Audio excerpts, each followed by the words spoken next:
$10. Nope, you got it. Oh, you got it. Okay. All right. Next, we have a pure copper coin. It says "Don't tread on me." Has the snake emblem on the front, and then has the Liberty torch on the back. Valued at $7 from the spot.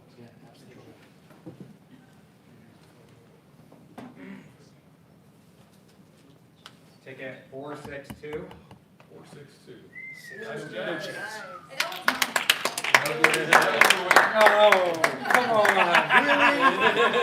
Really? Really? Are you kidding me? Yeah, I won that one, not him. Sorry, Judy. Absolutely unreal.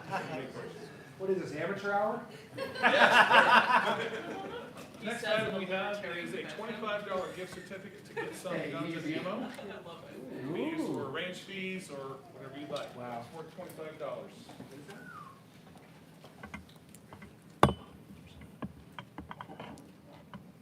Ticket 454. Ethan Young again. Yeah.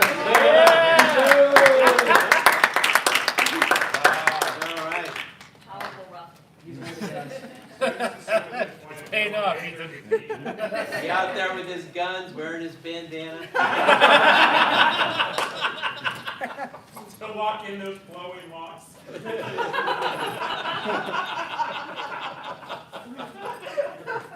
Next, we have a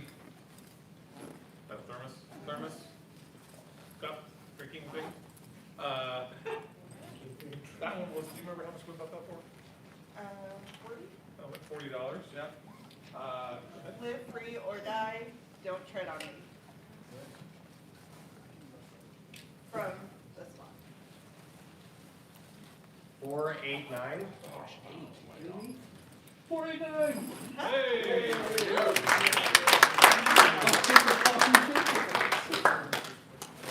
All right.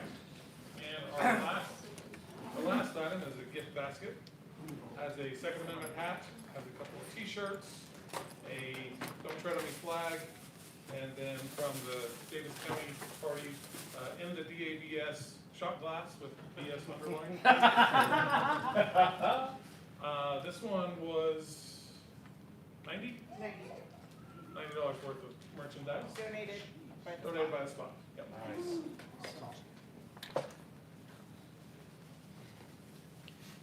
Ticket 477. That's me.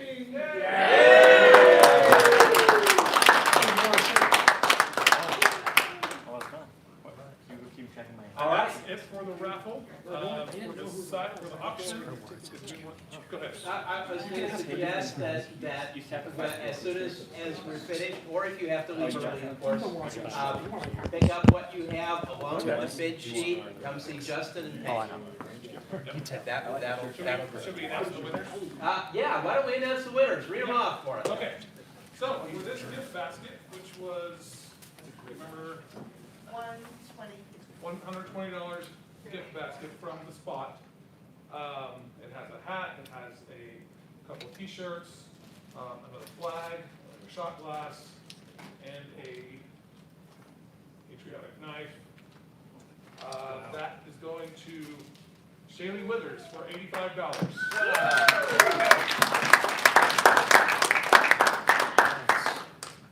Right, and then we have the 1776 Wish of People wall post. You can also put this. You can put on a picture of your. You can put it on a picture of your truck. That will go to Jack's for $35. All right. Then we have the BYU Studies Quarterly Restored Gospel and Good Government. That is going to Tom Hartley for $25. 7 Principles of Good Government by Gary Johnson. I believe this is signed by Gary Johnson. Yes, it is. That is going to Dan Cottom for $20. Oh,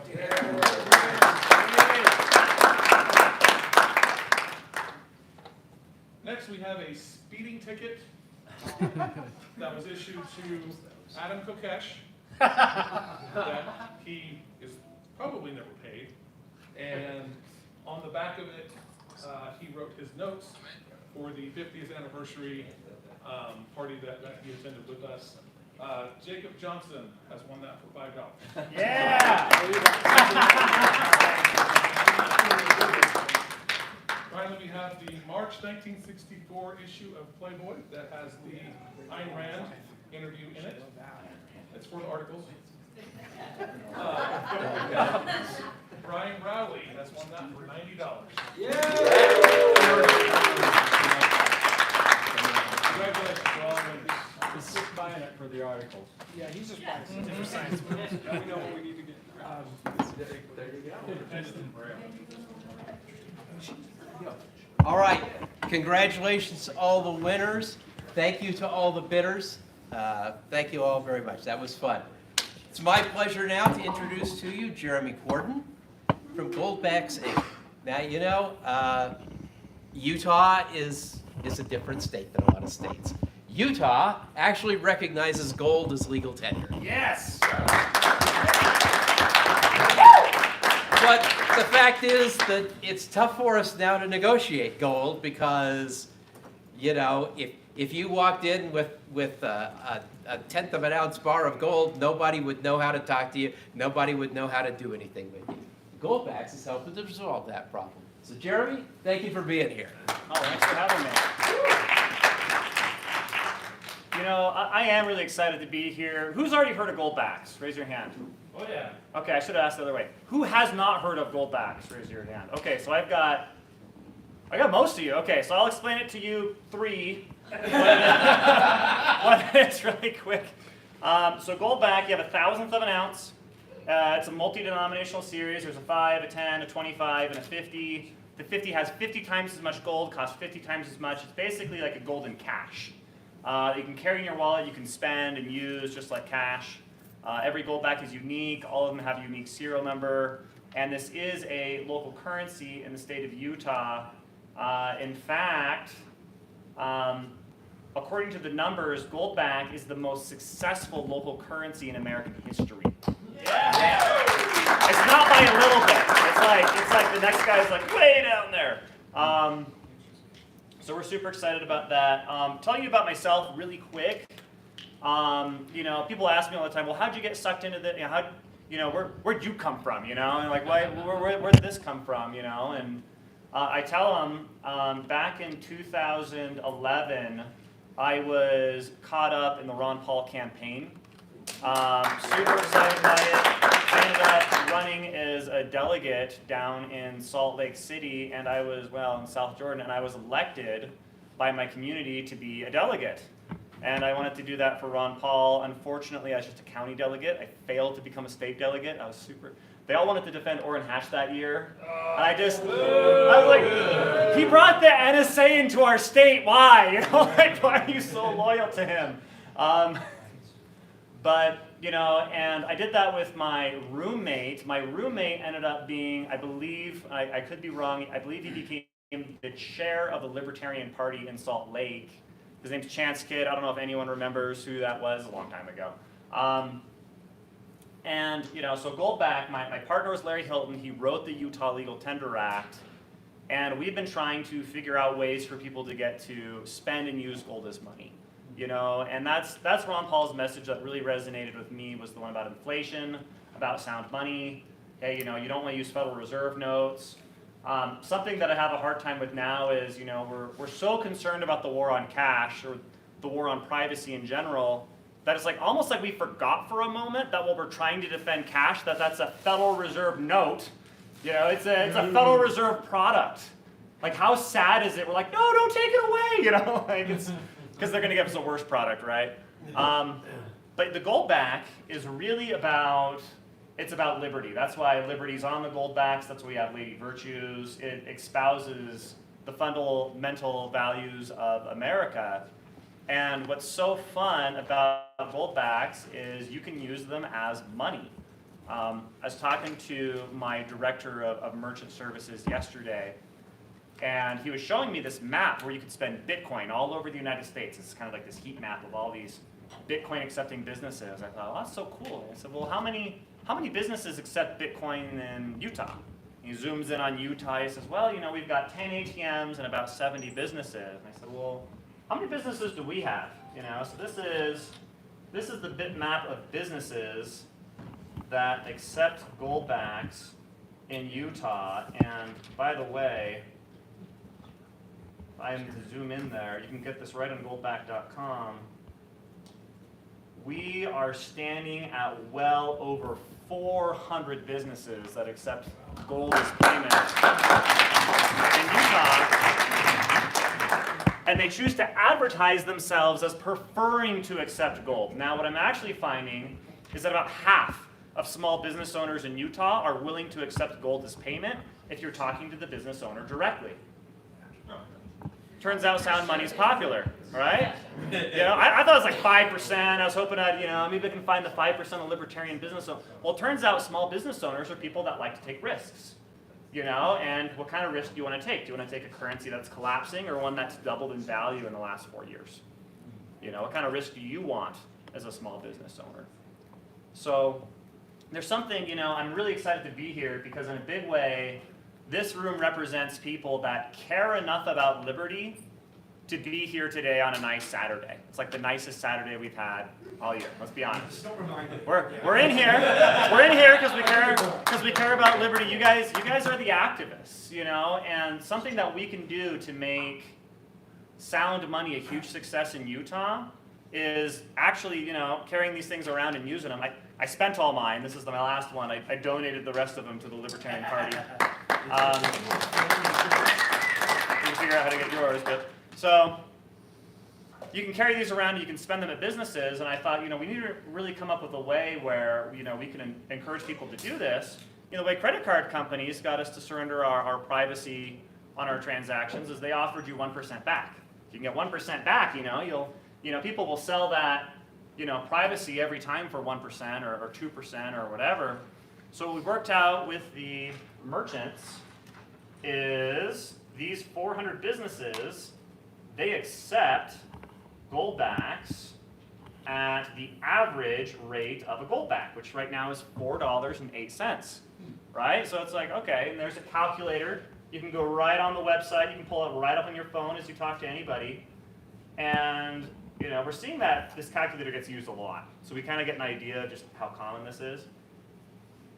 And you can calculate out the transaction right here based on that rate. Well, guess what? Here's the beauty, and this is where it's really worthwhile to understand this. That 408 is an average number. That means there's retailers that sell goldbacks below that number. So like, let's go back to, like you. Well, I'm not a retailer, I wholesale. So goldbacks are sold through Money Metals, Bullion Max, AppMax, JM Bullion, Zion Metals, all over the place. So Alpine Gold. What did goldbacks sell for here? Okay, so they're $387. So if you buy goldbacks for $387 and you can spend them at $408 at any one of 400 businesses in Utah, is that a little bit better than 1% cash back? Mm-hmm. Right. Yeah? Yeah. Okay. I have a new vehicle I paid for with goldbacks. Well, where? It's a Toyota dealership.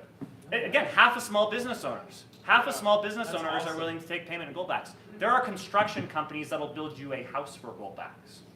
You can get a new AC for goldbacks. It's not just for soap at the farmer's market. You can buy big things with goldbacks. You have a question? How do you sign up? Like, at my business, I'd be happy to take this, but this is the first I've ever heard of it. Obviously, I'm on a free. All right, if you want, and that's the other part. You know, this is a grassroots movement. That's really, 400 businesses on here means that there was 400 people that said, yes, I would take this, absolutely, put my sticker on the wall that I take goldbacks, advertise me online for free, let's do it. This is a grassroots movement, and it's a big one. We estimate that there's over 1 million people now in the United States that own goldbacks. We sold, by the end of 2022, we'd sold $50 million worth of goldbacks. Last month, we sold $6 million worth of goldbacks. Oh, yeah. At the first week of April, we sold $1.5 million worth of goldbacks for our best week of all time. It is exponential. We're trying to keep up with it. You know, they want to get us on Fox News, and no, we don't have enough yet. You know, like just wait, time out. You know, we're trying to keep up. You have a question? I've heard, I wasn't one of the guys, I've heard of it, but can you, I don't know if it's for now, but can you explain a little bit of the mechanism on what controls supply of gold backs? So all gold backs are created through vacuum deposition. This is the same technology that puts gold in your cell phone, right? You know, or a space helmet. You know, this is gold that's going into a machine that has all the oxygen removed. You have a 50-pound target of gold getting hit with a laser, and it's getting deposited on a polymer, and then it gets sealed in like a sandwich. This is the most high-tech commodity money in human history. Bar none. Like, I'm not shy about it. There's nothing that's even remotely close. If you were to have a gold back 100 years ago, you figure it costs money to do this, right? Let's say it's a 100% premium. You had a $20 gold piece in 1923. So a thousandth of that is 2 cents. You double it, so it's 4 cents. This has the purchasing power of 4 wheat pennies 100 years ago. You know, we're able to use gold as a monetary metal instead of copper. And that has never been possible as a species. You know, this is truly, it's not just it's not a foil product. This is a high-tech product. So the limitation is just scaling up a really sophisticated process. And that's what's allowing us to make more and more gold backs. Yes? What other states allow this stuff? If you look at the bottom of a gold back, it says, this gold back contains, has anyone ever seen a gift card or a coupon? Yes. Okay, you know how on the bottom it says this has a 1 cent cash value or a 1/10 of a cent cash value, redemption value? The reason why coupons and gift cards are legal in every single state is because of a law called the Uniform Commercial Code. The Uniform Commercial Code. Now, I mentioned that my partner in Goldback is an attorney that wrote the Utah Legal Tender Act. Do you think it'd be nice to have an attorney behind this? You know, we're playing to win here, all right? So the Uniform Commercial Code allows gift cards and coupons to be used basically as their own money in any state under state law. Because under federal law, making this would be illegal unless otherwise authorized by state law. The Goldback is a series of local currencies. Now, 80% of Utah Goldbacks sell outside of Utah. Go figure, people are bartering with them. Now let me get to the bottom here. Here's what it says. This Goldback contains 1/1000th of an ounce of 24 karat gold, exchangeable by Goldback Inc. in U.S. gold coin to the bearer on demand. The U.S. Mint makes a $50 gold coin. If you have 1,000 Goldbacks, you can turn them in and get the same amount of gold in a U.S. minted gold coin that says $50. Well, that's legal tender. That's already been ruled on by federal courts. That turns every Goldback legally under the Uniform Commercial Code into a coupon For gold. that's made out of gold. Isn't that great? So Goldbacks are legal to use in every single state in America, but there are probably 10 states that have sales tax on them. So, you know, you can do that what you will. Yes? So as Goldbacks get more and more adoption as a means of exchange, you run into some of the same security problems that fiat currency has in terms of counterfeits. What controls do you have for counterfeits? You know, that's a great question. If you want to counterfeit a gold coin, you're looking at $30,000 worth of equipment to get a tungsten-centered gold coin. It's a $2,000 payoff if you're successful. And that's why the Chinese are flooding us with fake gold coins. And that's one of the problems with gold and silver coins is even if you believe in silver and they believe in silver or they believe in gold and you believe in gold, unless you have a Sigma machine with you, it's hard to know if it's real. And that's been a problem with coins for, 2,600 years. That's why governments have monopolized the minting of coins. It's been a big problem. Right? That's the other, it's not just that you can't get gold small enough, it's how do you authenticate the money? How do you make sure the money's real? The very first gold coin ever minted within a year, the government in ancient Greece that minted it was cutting it down and selling it as the real thing. So, You're aware of the problem. It's an old problem. So here's what I like about Goldback. If you want to make a fake Goldback and use vacuum deposition and do this process, you're looking at about $5 to $10 million to getting started. You know, it took them 20 years tinkering around with the technology to get to the point where they could do this. Now, if you're a counterfeiter, what would you rather do? Would you rather make a gold coin, $30,000, $2,000 payoff, or $5 to $10 million? This is worth $4. You're going to counterfeit this? We make this at a loss. if you can counterfeit a gold back, you should be a competitor. You could probably make more money, you know? That said, I think we're 5 to 10 years ahead of counterfeiting. We're gonna be adding additional security features as we go. You know, one thing that we're considering right now, and you guys can let me know what you think, is we're considering a state-of-the-art type QR code in the bottom of the back of a gold back that you can scan with your phone. It goes down, it's so sophisticated, it not only checks the gold back, it checks the quality of the pigment in the ink on the QR code. You know, so again, you're throwing barriers, you're throwing things in front of counterfeiters, we're ahead of it. We think that with this technology, we can stay ahead of counterfeiters, you know, close to indefinitely. You know, and the type of facility you would have to make to do this, I mean, it would be, I think we're still a ways away from it. So right now it's not a problem. Goldback is the only mass-produced gold bullion in the entire world that's never been successfully counterfeited. Yes? So, I have friends here It's a good that question. have used and traded and bartered with them. Mhm. I like your calculator. Do you guys have an app or something simple that, because I'm stupid and I wouldn't know how much to accept and how much to You can hop on the website on your phone and use the calculator. We are going to make that a more simple web app eventually, I promise. No, that's a great question. Yes. So would you say that, yes, you could take 50 gold backs and get a 50 gold coin, right? But that would probably be way too much cost because of the cost of this. It's better just to use these as for the artist currency. It's better to use these. Absolutely. How many people do you think gave me 1,000 gold backs for 1 gold coin? Zero. It's never happened. I have $40 million worth of gold coins in case somebody does it. In the vault. Yeah, in the vault. Yeah, UPMA membership said, hey, we would totally take double the value for our gold coins. Yes. Please. Yes. My earlier question was, has like Nevada started a similar law, or Idaho, or is it only Utah gold backs are the only people that are in on this? We have Utah, Nevada, New Hampshire, Wyoming, and we have South Dakota coming out this year.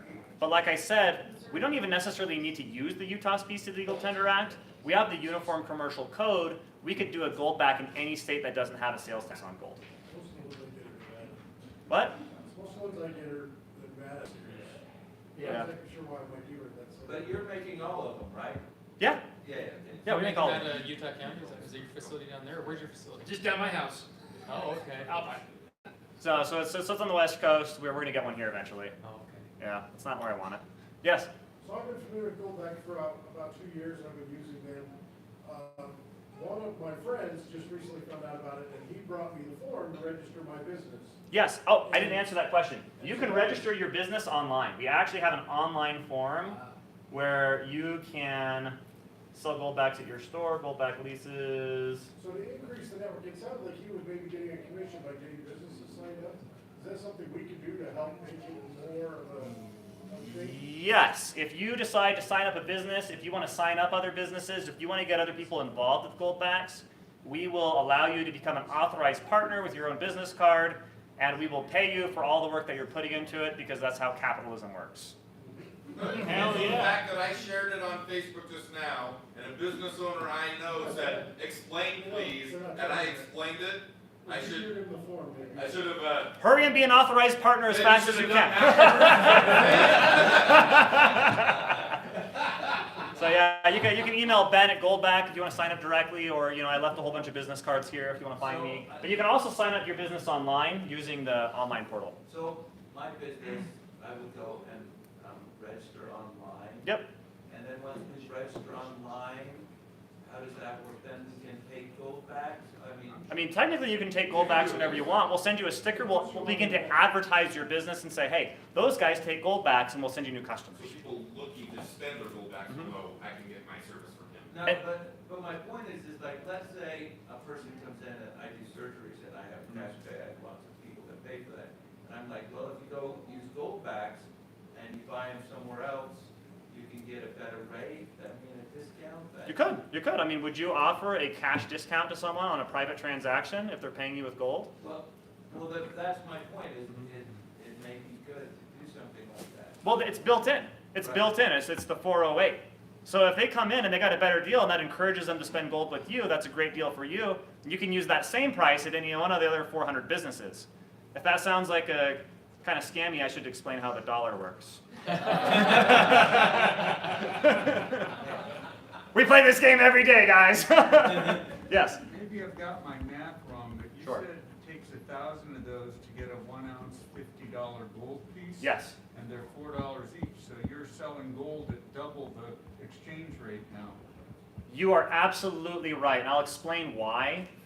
If you take an ounce of gold from a 1 kilo gold bar, you're adding about $100 in value. There's about a $100 premium on a 1 ounce gold American Eagle over, say, spot price, right? And nobody has a problem with that. You know, we know that if you take gold and you put it in a machine and you stamp it and you know, refine it and polish it and put it in a case, I mean, that costs money. You know, and coin stores have their overhead. You know, when you refine any material, it costs something. So that's $100 per unit. Do you know what the cost is to make a 10th ounce gold coin?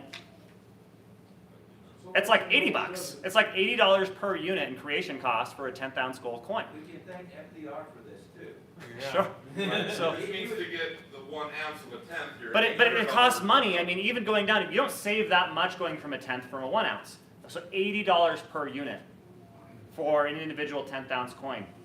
The gold back, we're taking that 1 ounce gold coin, we're splitting it into 1,000 pieces, and we're serializing every single one. And we're doing it in vacuum deposition, and we're, you know, encasing it in a way that's never been counterfeited ever. All of that costs money.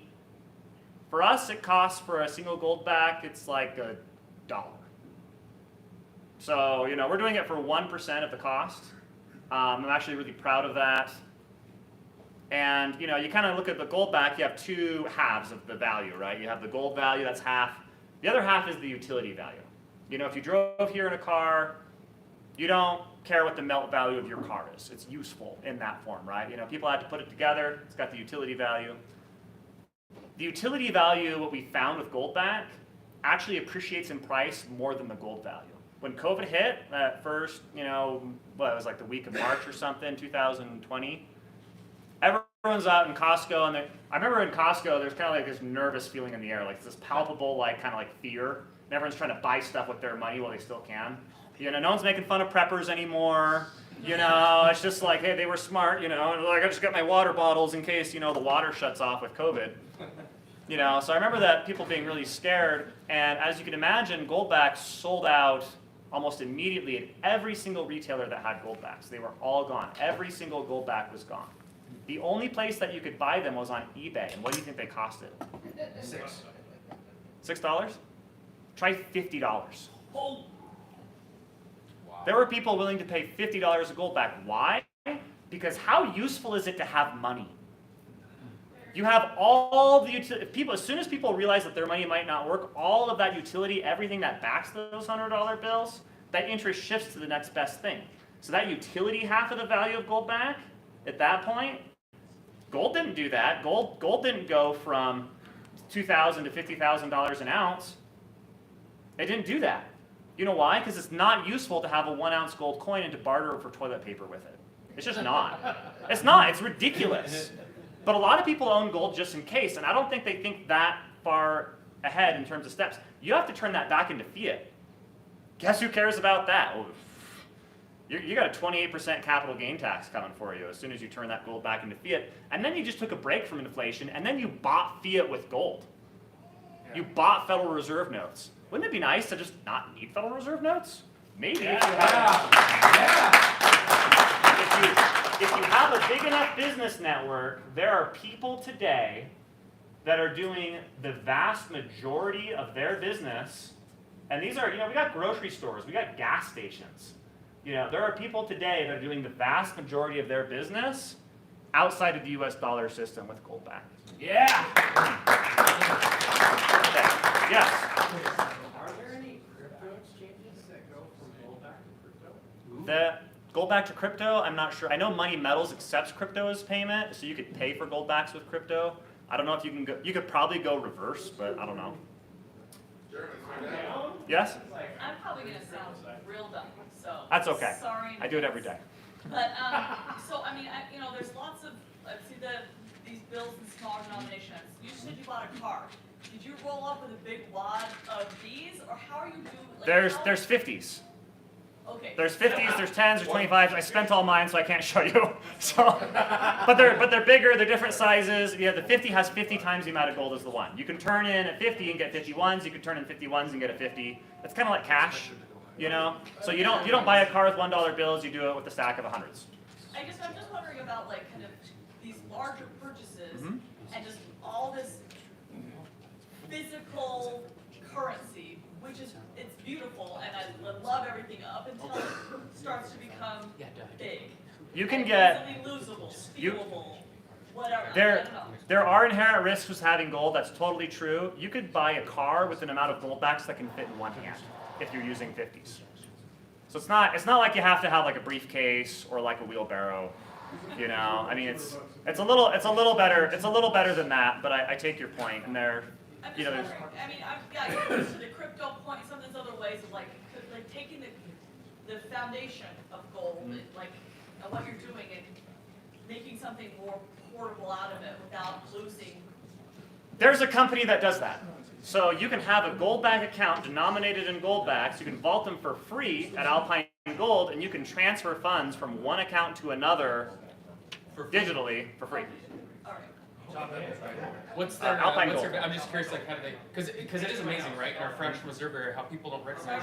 Isn't it weird that you have this banking on most financial services, but you don't pay for it? Because reality, you know, that's what French. So I'm curious, like, for example, them, what's the. How do they make get money? away with that? Yeah, well, how do they actually make money, the people who are doing the gold back accounts?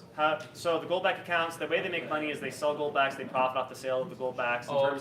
In terms of vaulting the gold backs, for them, it's like you have 20 different variations of gold backs in terms of denominations. The convenience of being able to intermix makes it worth it to vault for free. Okay. Yes? Are there some businesses now in other states that are accepting gold backs? That map, I mean, you'd think Idaho would kind of maybe start doing this. You know what? I was looking at it the other day. This is just the other day. This is brand new information to me. This is the New Hampshire map. Let's see here. Here's our New Hampshire map. Wow. We have, to my knowledge, businesses that accept gold backs in every state in America that are waiting for their gold back to come to their state. Yeah.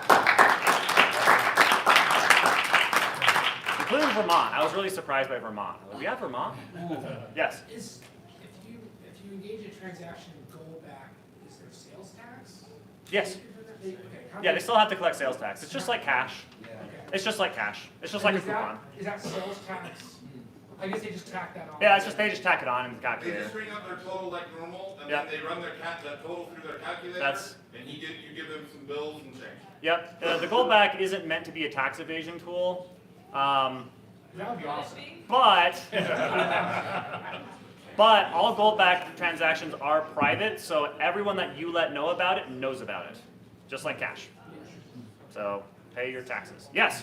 I just, it was fun to look up what businesses were in my city, and one of the hair school, the one that does for haircuts for students, they take gold back. There you go. Yeah. You'll be surprised. Use the tool. Find the businesses. I mean, as soon as you're spending gold backs and using it, it really gets attention. They circulate it. They show more people. More people know about sound money. Out of 1 million people that own gold backs, 3/4 of them have never owned precious metals before. They're brand new. We are expanding the sound money space. And they're young. Yes. Do you know if Texas taxes gold? Texas doesn't tax gold. Yes. Obviously you have some, like, and I've been looking more, but you have some amazing artwork that you've done. Have you ever considered like some sort of creation on demand, like if a meme takes off and I want to be like, I want to buy a bunch in this, can you put a design of some meme or other image that I've decided? Or is it really difficult to make the designs and know you? Homer Simpson. Yeah. So we could probably. Because like imagine, for example, what was it a couple years ago? If I was like decided to capitalize on something and I wanted to make a bunch of go backs with a random phrase like, say, just for random sake, let's go Brandon, and I wanted to. Let's go, Brandon. Let's go, Brandon. Wow, silverback. It's a silverback. Yeah. We did it just for fun. It doesn't make any sense. It's got like 2 cents worth of silver. They sell it graded online for $200. Oh. That's where I'm ripping you off in premiums. In other words, The question, I think, would be more succinctly asked, how much does it cost to get a custom gold? Yeah, is that a service there you would be a offer, certain or- minimum. We'd probably do it in copper or something else. Okay. You know, we do it in a facility that can't do gold back, so it doesn't slow down our gold back production. But that's something that we are looking at opening up. So it's like having a copper round, but it's more like gold back, so it's fun. You know, so we're looking at that. Yes. How can lay people verify that there's the amount of gold on those that's being claimed? That's a good question. So the #1 assayer in America for all the mines in the United States, they assay every single batch of gold backs coming out. And those assay reports are available, and I've given them to lots of people. You can request them through our manufacturing company. So they are tested, and they've been making products before the gold back. They've been doing this for over a decade. Yeah, if there was ever any question to how much gold was really in a gold back, you know, their business would be over tomorrow.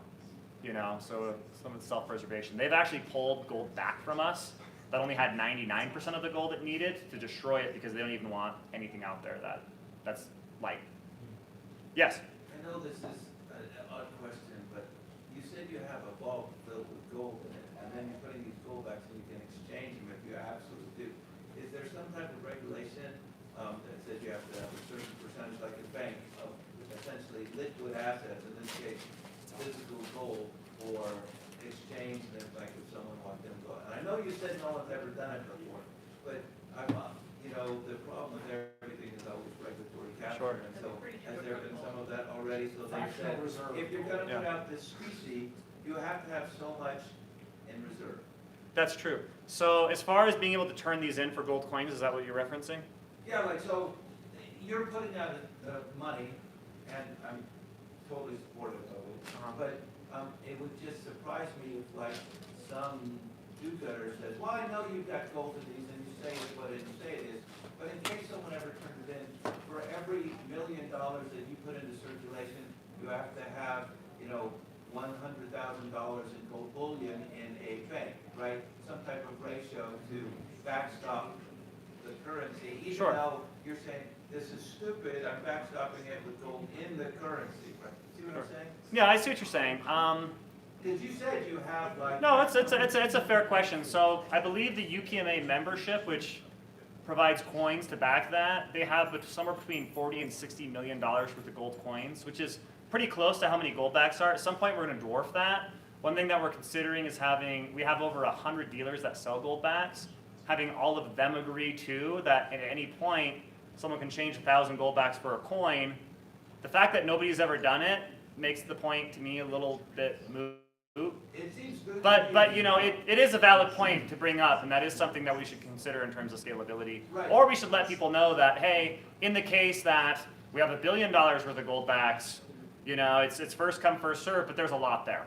Right, because if you look at anything, that every commodity, it doesn't matter what commodity you pick, is deflationary, okay? Sure. Meaning that there's no commodity that we've had in the last 300 years that has not got cheaper through time, including gold. And so, meaning on how many hours it takes to acquire gold. Sure. Right? So this has been constantly falling for as long as we've been tracking this. And so the idea is that you're making a reserve currency is actually what you're doing, which is why I'm interested in that. And the thing about it is that when you say that when you go out and you always say there's a basket of commodities, like our speaker last night did, to back whatever money it is, essentially you're going that one further and saying, I don't need a basket of commodities, you know exactly what you have, and you know exactly how much is in reserve for the circulating. See what I'm saying? I see what you're saying. I think you're the first person that's ever described the gold back as a reserve currency. I get where you're coming from. It's a little foreign to me just because the value of a gold back is, in this form, is double the value of a gold coin, which is why that's so unattractive. It's more of a legal hook, or like a regulatory hook for regulators to make it legal in every state, than it is a serious offer that's a good deal to anybody. I would try to talk anybody out of turning in 1,000 gold backs for a gold coin because they lose half their value. Now, I guess that's the short answer to that question. If it becomes important for us to have just as many gold coins as gold backs forever, then... Right, but you realize that let's say you ramp this up, right? And I'm all happy that you would ramp it up, but I mean, there's no reason why this isn't any more effective, and in the same way, it's a lot more effective than Bitcoin, for example. And there's no reason why you can't fly around the world in, blockchain as good as anything else. You're right, and there are groups that want to turn the gold back into a cryptocurrency or do cryptocurrency versions of a gold back where that can absolutely happen. As a wholesaler, I don't want to do business with anyone that's operating on a fractional reserve system for gold back to protect end users. Right. And maybe that's the answer that you're looking for. Okay, An all right. interesting note on that is there's capital requirements for banks now, but sorry, you mentioned fractional reserve banking in our country is at 0% as of COVID. Frank, they have capital requirements, but our fractional reserve banking has 0 reserve requirements. I can take a couple more questions, and I got my wife in the car, and she's gonna be mad at me. So, okay, all right, yes. Did you roll down the window? No, no, she might be dead. I don't know. So the question that I had is, what is the durability and the shelf life of gold? So that is going up all the time. The reason why we've done wallets like this is because they don't bend the gold back. This is designed to fit in my front pocket. If you don't bend the gold back, we have never seen one wear out, but we do warranty them if they do. So we had an issue where like 0.1% of gold backs delaminated. We warrantied all of those. If people come back with wrinkly gold backs, we just give them new ones. That's built into the pricing. As long as you're not purposely abusing your gold backs, and coming back all the time, oh no, it happened again, So that we've been experimenting with that, and so far we've been able to warranty everything. We have less than 0.1% of gold backs coming back being warrantied. So they hold up pretty good. If you put them in a billfold, if you actually fold it in half, this is what your gold back will look like after about 6 years. It'll look like this. So it still has all the gold in it, still holds up. Because it's plastic, these things can circulate for 10, 20 times as long as dollar bills. Our experience is that people that are smart enough to use gold backs are smart enough to take care of them too. As it scales, there's other questions. Maybe we'll put them in plastic sleeves for 4 cents, and maybe we need to have that to really make it work. But it's a good question. That's a smart question. Yes? Just understand the transaction costs of dealing with gold backs. When I purchase gold backs, do I pay sales tax on that? No, there's no sales tax on purchasing gold backs. Not in Utah. Oh, wow. Okay. So the only time I pay sales tax is when I use the gold backs to purchase Correct. something. Okay. Yes. I did just look in Harriman where I live, and I have no idea what the guy who did my concealed carry classes and my gunsmith. They take gold backs. I know. You've been missing out on the revolution, man. You got to sign up the rest of the businesses in Harriman and then use your gold backs. I need activists that'll actually do sound money stuff, right? Yes. Yeah. So there was a question earlier about large denominations, and you talked about essentially a virtual transaction. You put it into one account and transfer it. Yeah, if you're gonna do like $1 million worth and you don't want a wheelbarrow. Right. Yeah. Right. So is there a payment processor? So like my business personally does a lot of online transactions. Is there some kind of payment gateway that exists or could exist in the future to make it easier? Yes, there is a payment gateway that could exist in the future. There's a lot of entrepreneurs rushing in to solve that problem right now. And you can do digital transactions through Alpine Gold. These fools give me a laptop. I can just do anything with this. All right. You guys want to see $1 million worth of gold backs? Yes. Just for fun, just because we can. Here we go. I'll just skip to it. This is in 2020. $2. Look at that. Silver Dragons did a video on this. Nope, this isn't what I wanted. You can just skip this whole. There we go.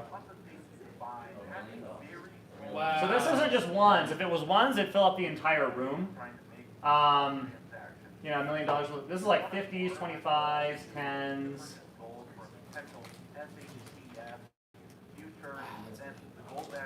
So this is a. That's probably what we're looking for. Isn't that fun?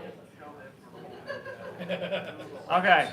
Jeremy, all right. Any other questions? I have one more. Last question? I'm not asking you to take a stance and say I'm definitely against this, but I have some skepticism about a lot of cryptocurrencies. So tell me this: and maybe you're not, but why would you say this is what we need for mass adoption that will help not only just economic but liberty as opposed to a cryptocurrency? Okay, I don't have anything against cryptocurrency. I've made a ton of money on cryptocurrency. I've been in cryptocurrency really early. I'm not an anti-crypto guy, but they're very different things. If I want to pay somebody with a gold back, there's no 30-digit password, 30-digit code, something I can't ever lose or forget or whatever. We're done. That was the whole thing, and nobody knows about it. It's not on a blockchain ledger. The government's not going to ask me about it. You know, I don't have to use just the right crypto. I don't have to explain the crypto to nothing. Just it's like cash. So that's the niche that we filled. Now, if he was in Africa and I tried to do that, you might want a Bitcoin, right? You know, I mean, you're far away. You might, you know, or a gold-backed crypto, perhaps, if you trust the vaulting system. But that's how they're different. That's how they complement each other. This is more cash-like. I like the non-traceable part. It's private. Private, and it's a commodity, right? You know, if the internet goes out, your phone's not working, you know, the government, the shorts, yeah. It's a little bit better. What's the website? Goldback.com. Goldback.com. It's on every gold bag. All right. Hey, thank you for your time. Thank you for hosting me. I really appreciate your time. If you want to become an authorized partner, thank you so much. if you want to be an authorized partner, reach out. You can support your local businesses with gold backs. You can get discounts everywhere shopping local. All right. All right. Thanks. Thank you. Thanks, Jeremy. Thank you.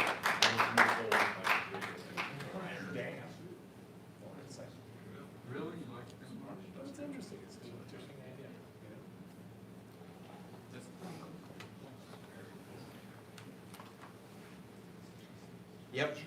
Do real things. All right. Adam? All right. Barry, I do have an updated bench, or updated group. Sorry. Okay. Let's hold that for just a minute.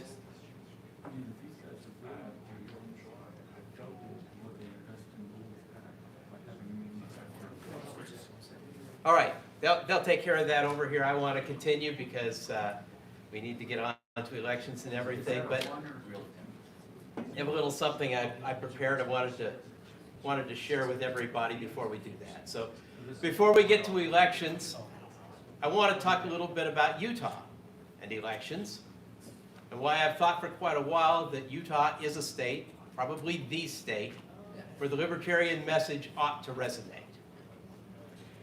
Of all the states that have partisan voter registration, Utah ranks second in the percentage of voters who self-identify as libertarian. We set a new record this past year with over 20,000 active LP voters on the record here in the state. We're slightly below that right now because with the voting by mail after every election, they do a huge clean out of the election records and a lot of people get removed. But we were back up as of this past week to 19,955, and going back over the past 2 months, we've been adding about 50 to 100 every week. Every week. So by the time the next number is posted, which will be on Monday, we should be back over 20,000 again, which is a number that, again, this state has never been at before. We fumbled along for years and years between 10 and 11, and before that usually it was 6, 7, 8. So in the past just 2-3 years we've just jumped like crazy. So we know it's happening. And that doesn't count the number of people who consider themselves to be libertarian, but they maintain voter registration in other parties, frequently the Republican Party, so they can vote in primaries.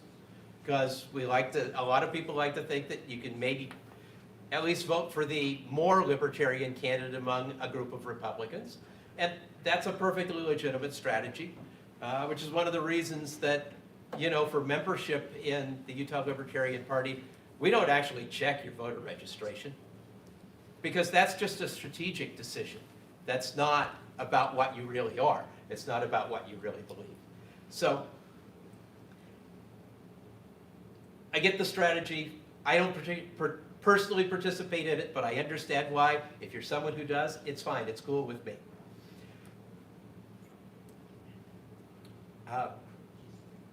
But because there are a lot of people who do consider themselves libertarians, even though their voter registration may not be libertarian, we see voting results like we saw this past cycle, that we punch way above our weight.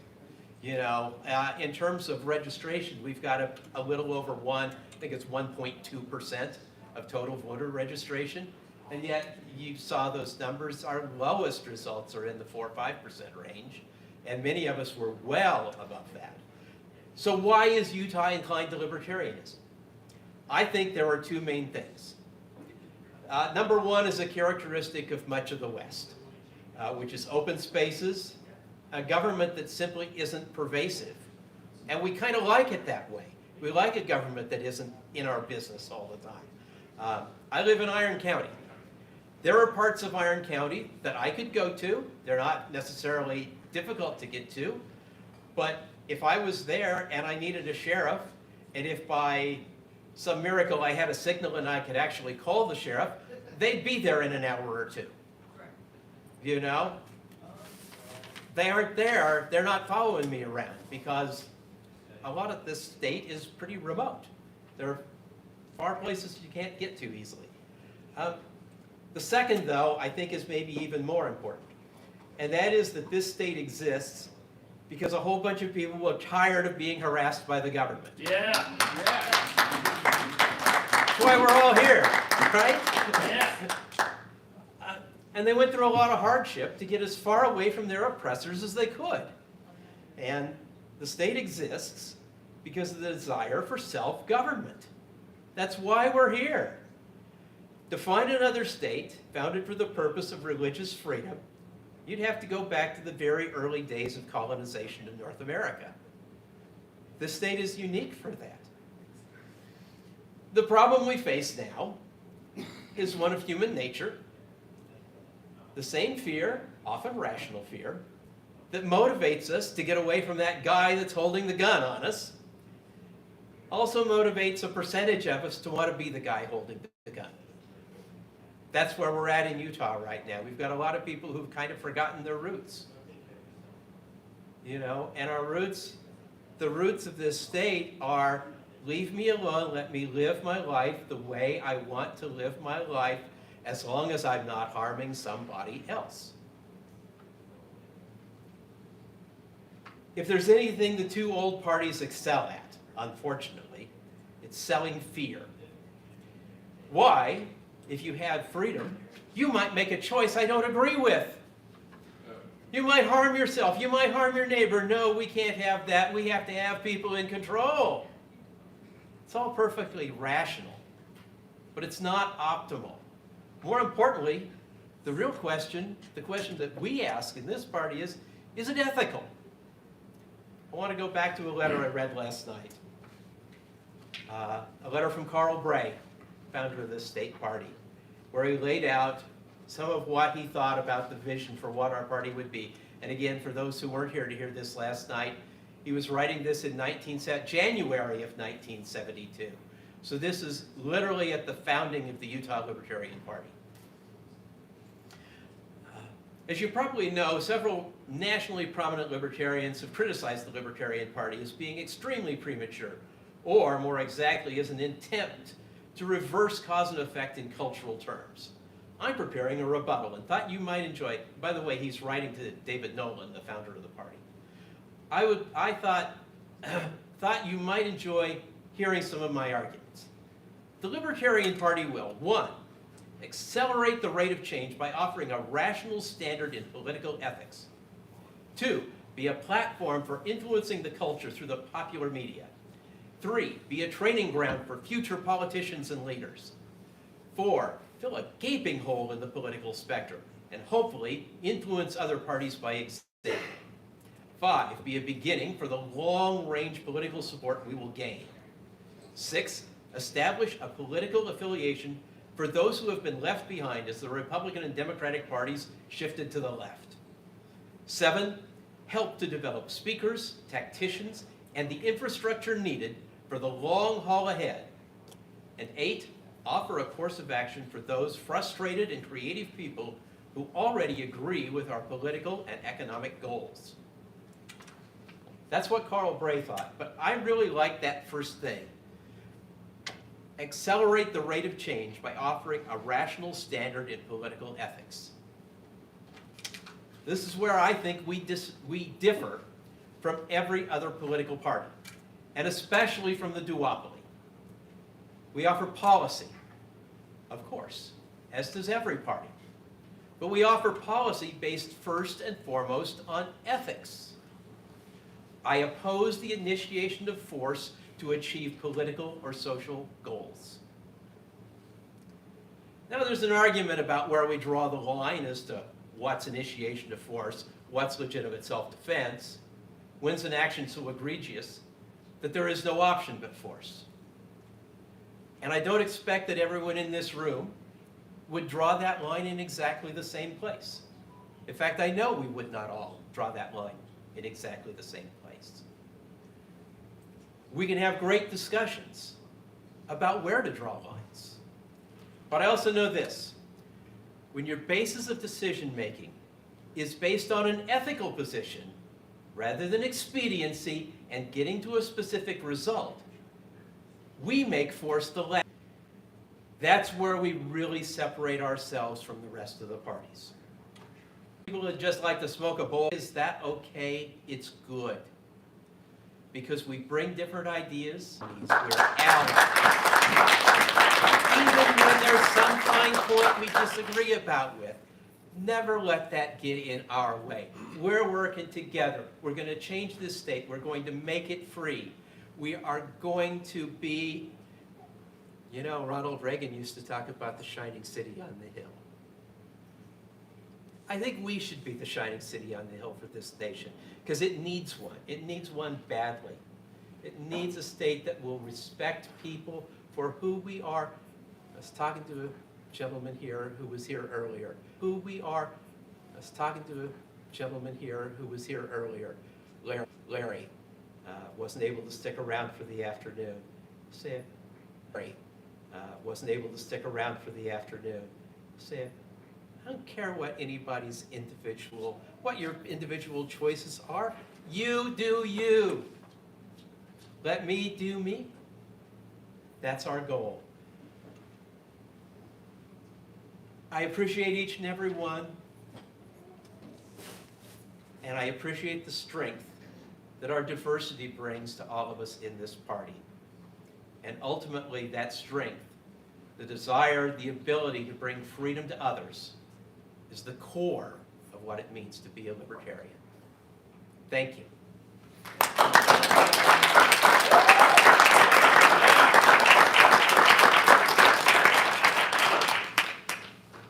With that, it's time to elect leadership for this party for the next 2 years.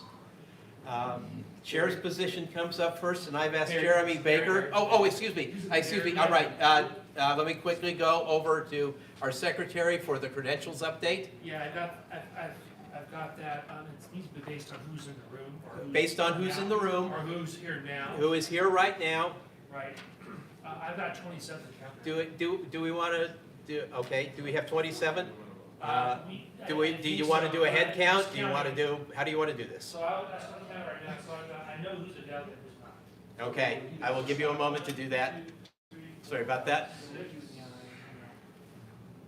7, 8, 9, 10, 11, 12, 13. When I come back to the room. 14, 15, 16, 17, 18, 19, 20, 21, 22, 23, 24, 25, 26, 27, and that's 27. You have 27. Okay. Which means we've got to have 27, so 14 for election. Correct. So it will take 14 votes to elect. All right. Thank you. And I do have an updated secretary's report. Okay. Would you like to do that? Okay. We had an update to the secretary's report. Phil, I'll let you take that away. Yeah, if I could use your computer. That's cool. Is your Slack here? If you open Slack, you should be able to get to it. You don't have to show these. It's a little sluggish. It's old. That's okay.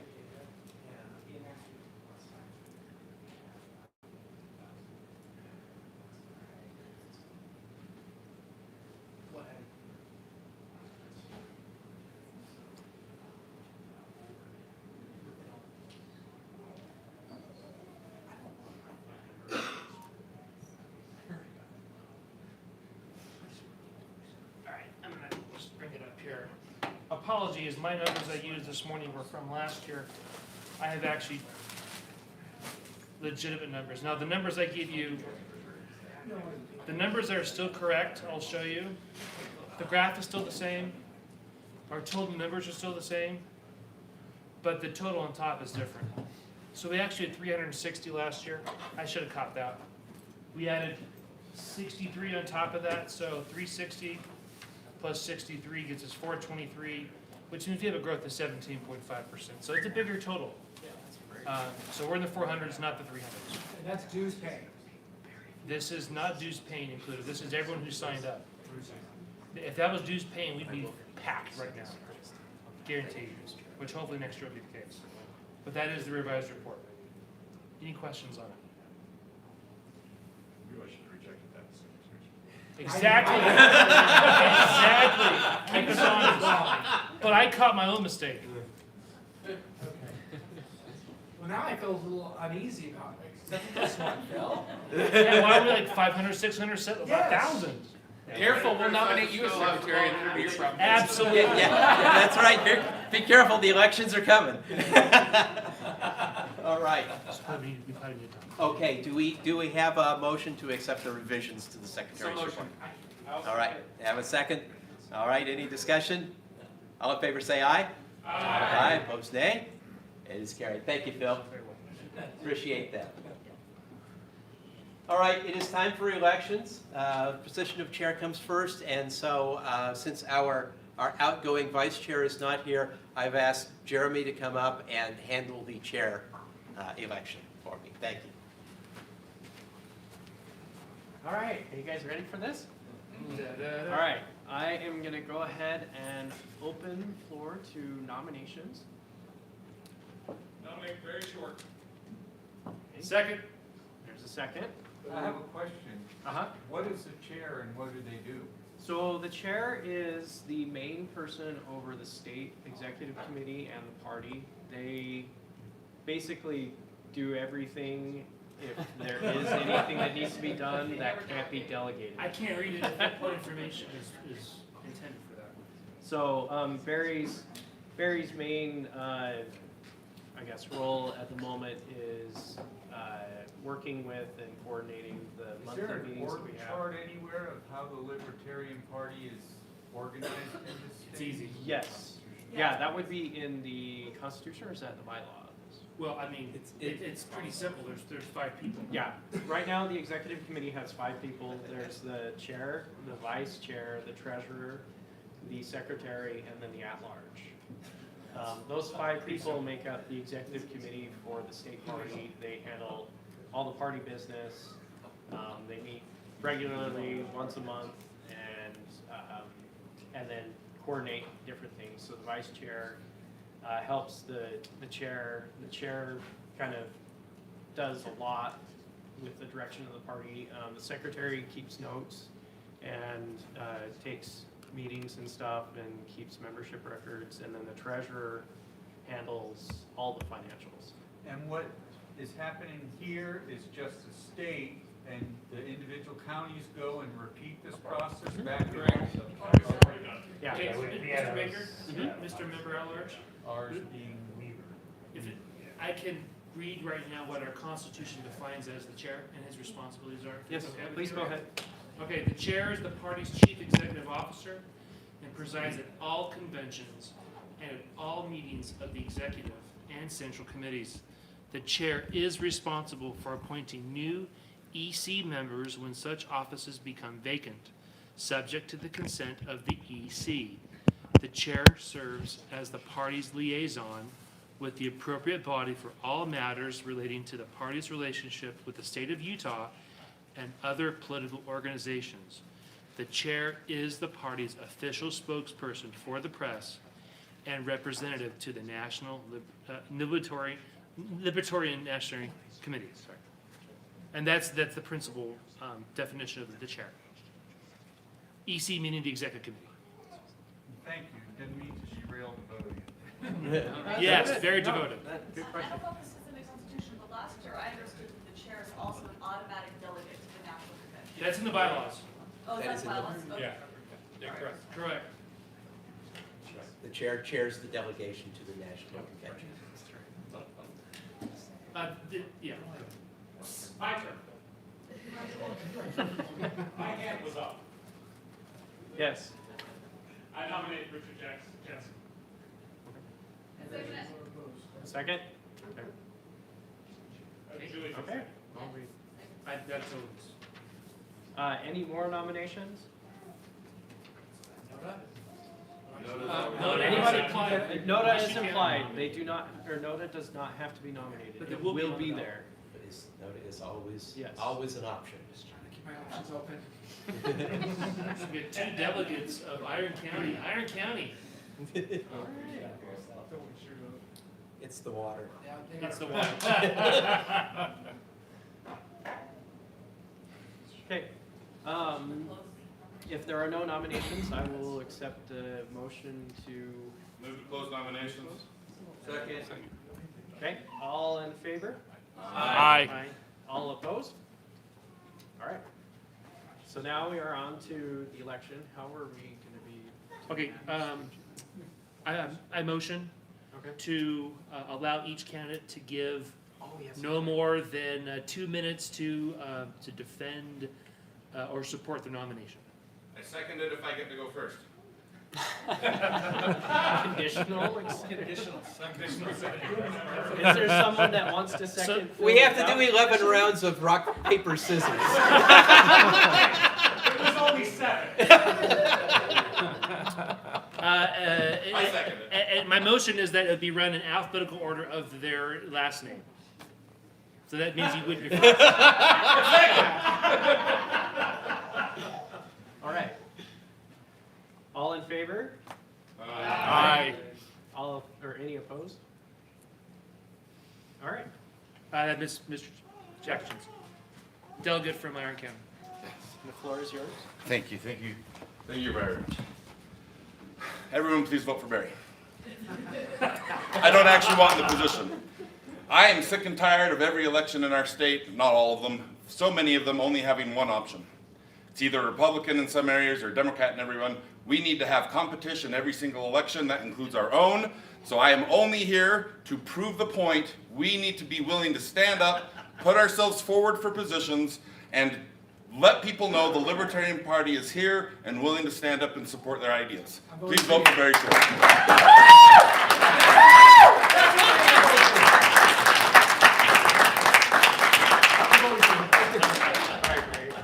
Well, I don't know how I can compete with that.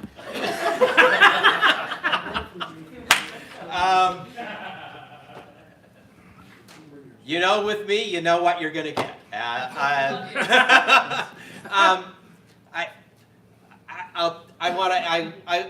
appreciate that you read what the official duties are. I can tell you that was written a long time ago, and I see it slightly differently now. Is that I kind of think of myself like a conductor, you know, of the orchestra now, because we have so many other people doing things, and that we don't expect the chair to do everything as we used to have to do. So if you like somebody who delegates responsibility, I'll accept your vote.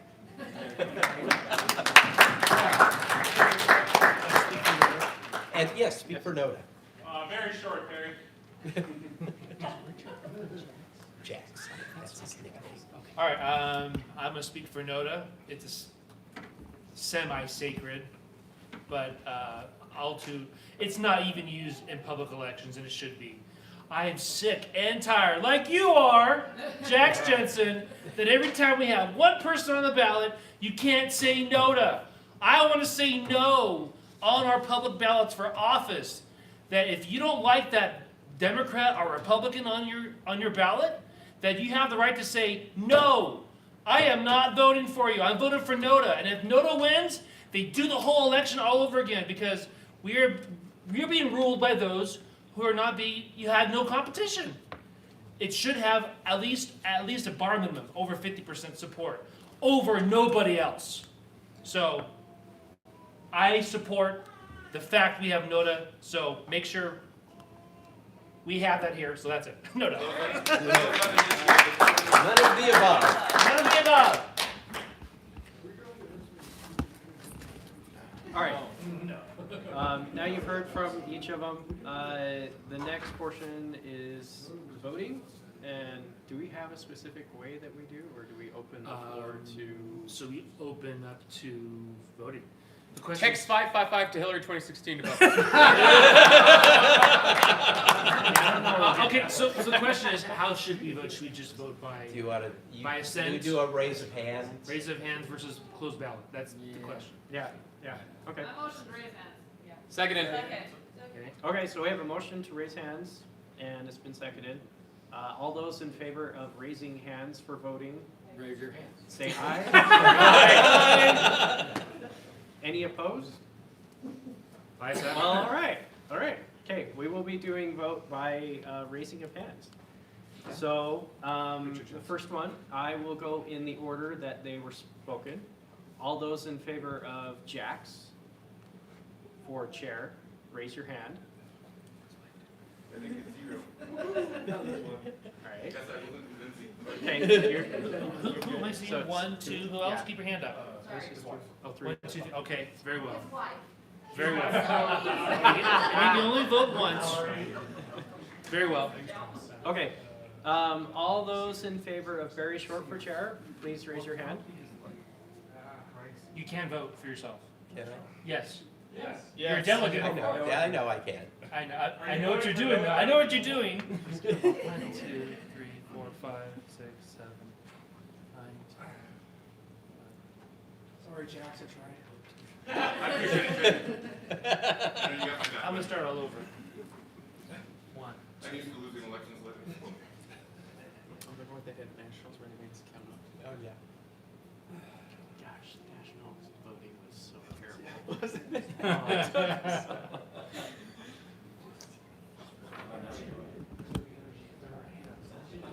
I think the hard thing was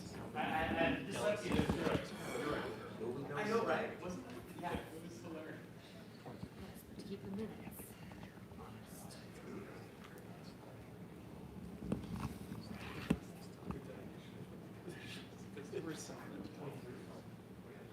We had 22. You sure it was?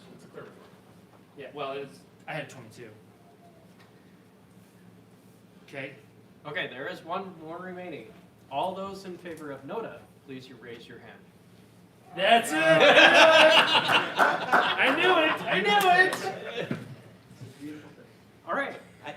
I know someone must hold the position, but I hate that anybody has to be in control. If we only had ranked choice, but you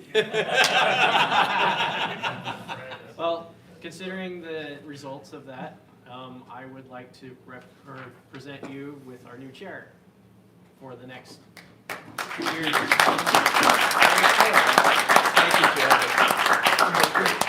Thank you, everyone. I do appreciate that very much.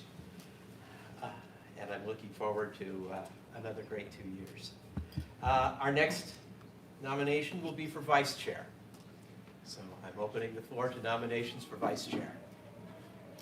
I nominate Adam Feller. I have a nomination for Adam Feller and a second. Thank you. Are there any? Richard Jensen. I have Richard Jensen. Second. And I have a second for Richard Jensen. All right. Are there any other nominations? Do I hear any other nominations? I nominate Jake Parker. Second. Second. Get him sweat. He's sweating. He's giving you the stare down. I talk a lot this meeting, All right. Are there any other nominations? I nominate Noda. You don't need to. I'd skip. Already there. Noda is an automatic. None of the above. I don't like any of these chumps. All right. Any other nominations? If not, Motion to close? do we have a motion to Second. close? I have a second. All right. We have 3 nominees. What? I'd like to make a motion before we go to votes, that we don't have a speech for Noda every time. Okay. Please. Second, all in favor, aye. All right. Yep. I have a motion and a second to not have a speech for Noda each time. Second. I have a second. All in favor say aye. Aye. All opposed? All right. So we've heard from Noda. We've You've heard from, that's We know they sufficient. exist. That we have heard from Noda, we do not need to hear from Noda multiple times. All right, we had 3 nominees, we had, I motion to close nomination. we already did that. That's right, we did. I had amnesia, so I'm sorry. Are you taking notes? Where are you? Were you taking notes on this, Bill? All right. You're right.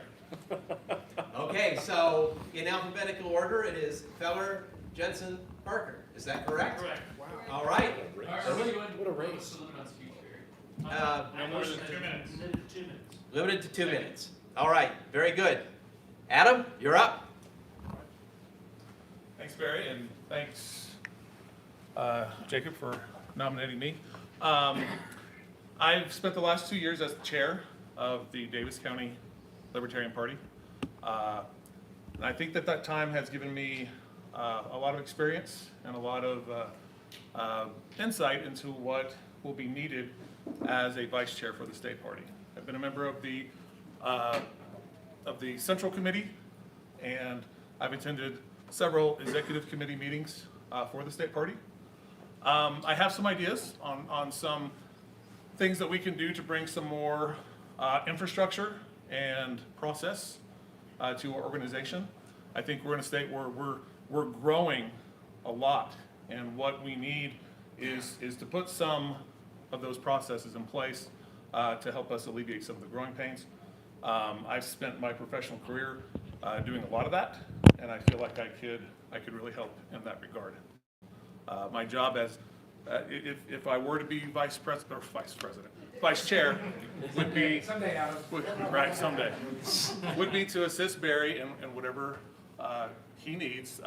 Vice chair, very much like vice president, is not well defined in the Constitution, other than to say you fill in when the chair can't, and anything else that the chair might want, within reason, Barry.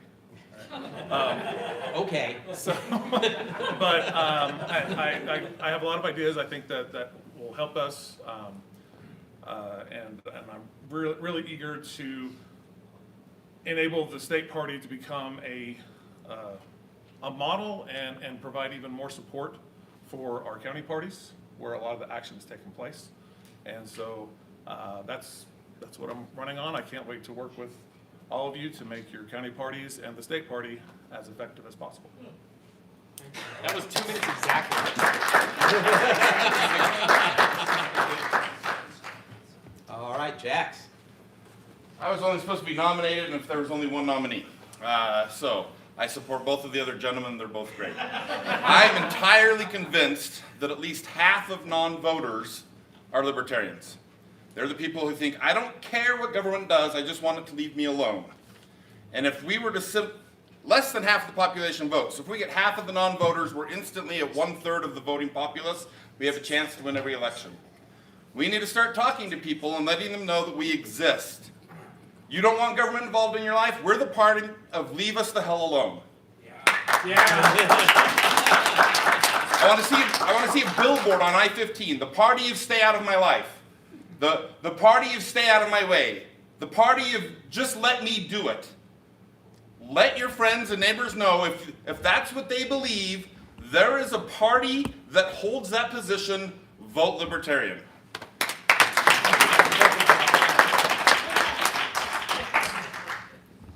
I'll be very quick. My message is simple. Vote for Jax. Can we all agree on that? No, I do. I want to really thank Adam. You know, I became a county chair last year.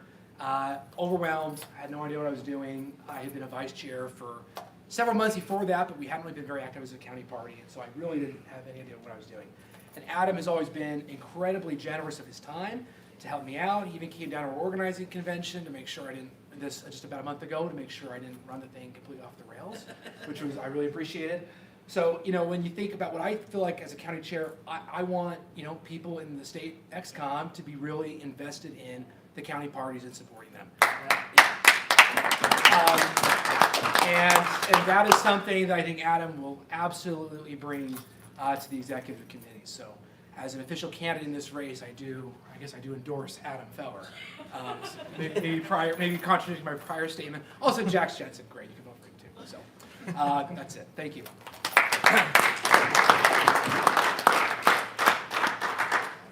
All right.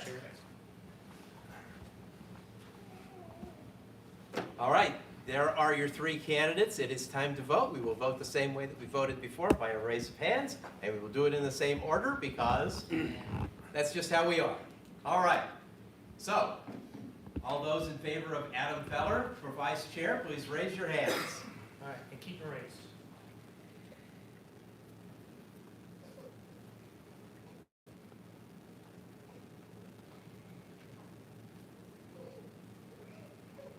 Stop at 14.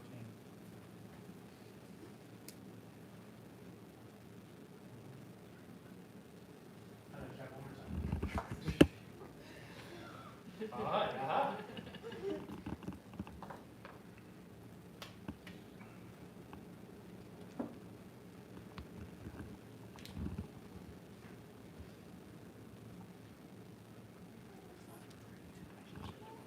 22. Yeah. 22, all right.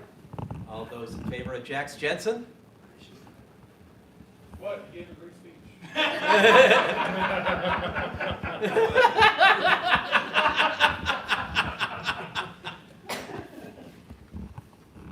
Okay. All right. All those in favor of Jake Parker? Are you counting numbers of people that are, is it over the limit? Well, don't do that. Wait, which one don't do? Over the limit. I may be double voted. Well, unless we have more than 27 in the room, that might be the case. It's all right. We We can take one away. We can deduct one from Adam, and he still is elected Very- vice very chair. well. So Okay, very well. I'm comfortable with that. Then that's fine. And I went for and any votes for Noda? Well, we can't. All right, we've exhausted our votes. Yeah. All right, good enough.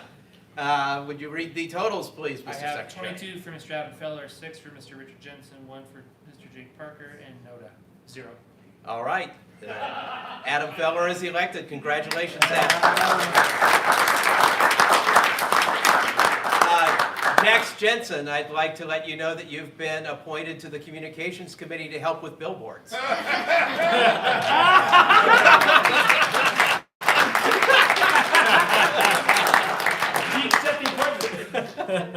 Yes. All right. All right, next up is Secretary. And Mr. Treasurer is going to take the count for Secretary. All right. All right, so we're opening nominations for Secretary. Do I hear any nominations? I nominate. Go ahead. Who was that? Who was that? It was you. Milton begrudging. Begrudging. Okay. Bill McClellan begrudgingly nominates Phil Levy, okay? Yes. I nominate Jensen. And we have a nomination for Jax Jensen, all right? Is there a second? Is there a second? I have second, all right. Are there any other nominations? All right, then I'll hear a motion to close nominations. So motion. Moved. Second. Second. All right, all in favor of closing nominations? Aye. All right. Do we actually see that we accepted them? Did we actually accept the nominations? You normally see who accepts them. No, No, we don't want to do No, that. we're. We don't want to give them the opportunity. No. Yeah, you know what? You can take care of that in your speech. And yes, Mr. Jensen, you are up first, sir. So I was the secretary for Iron County, and Phil taught me how to do the job because he's fantastic. Vote for Phil. So I'm one of, I believe, only 2 elected libertarians in the state. Is that right? Yes. Might be a third. Don't use my 2 minutes, Costa. The only way I got elected, our municipal elections are not party-based. Right? Partisan. All I did is I started showing up to my city council because I wanted to know what was going on. And I showed up every time, and I'd ask a few questions, and after about 6 months, one of my council members said, "You're here all the time, you make public comment, why don't you run for my position? I'm not running again." Simply because I showed up I got elected as a Libertarian in Utah, one of only 2. You too can show up, know what's going on, help your neighbors know what's going on, be involved, and get yourself elected, and have a positive impact on your community. Simply show up. The most important ability is availability. Please use it as available to you. Thank you.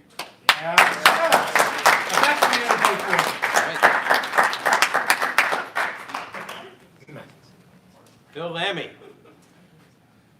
Well, I will be voting for Noda today.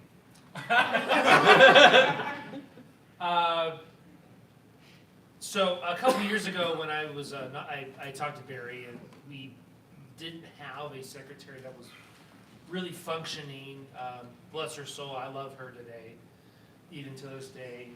But we really had a huge need, and I thought that really if I just showed up and just did what a secretary would do, take meetings and minutes, meeting minutes and all that, that it'd be good. But you know, it morphed into something else. It morphed into exactly what we've talked about, which is supporting our chair and the executive committee, and always possible to help the party grow. And so this past couple of years, I have been up and down the state. If you see me at your local meetup, it's because that's what I'm doing. I am supporting your affiliate. I'm supporting what we're doing. I have had the privilege of being a delegate to the national convention a couple times. One, I was an alternate and was a voting alternate. And this past year, I was privileged to serve with good old Mr. Willie Star Marshall. I love that man. We served together with many of you last year, and it was a privilege to represent our great state. I would be more than happy if someone else wanted to stand up here and become secretary and do all the duties and would do as a damn good job as I do, or better. I will support you. In absence of that, please vote for me, only because in that absence, I will give what I got, and even more as we look towards the future. Thank you.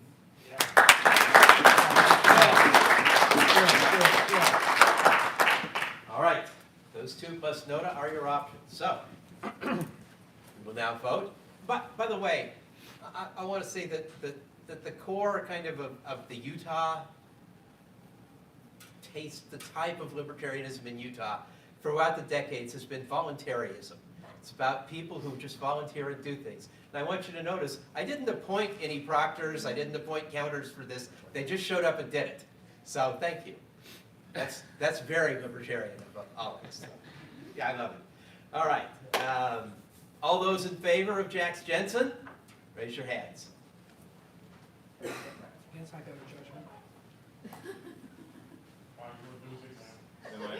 My wife said she's voting against me now. She's worried I might be gaining. All right. All in favor of Phil Lammy, please raise your hands.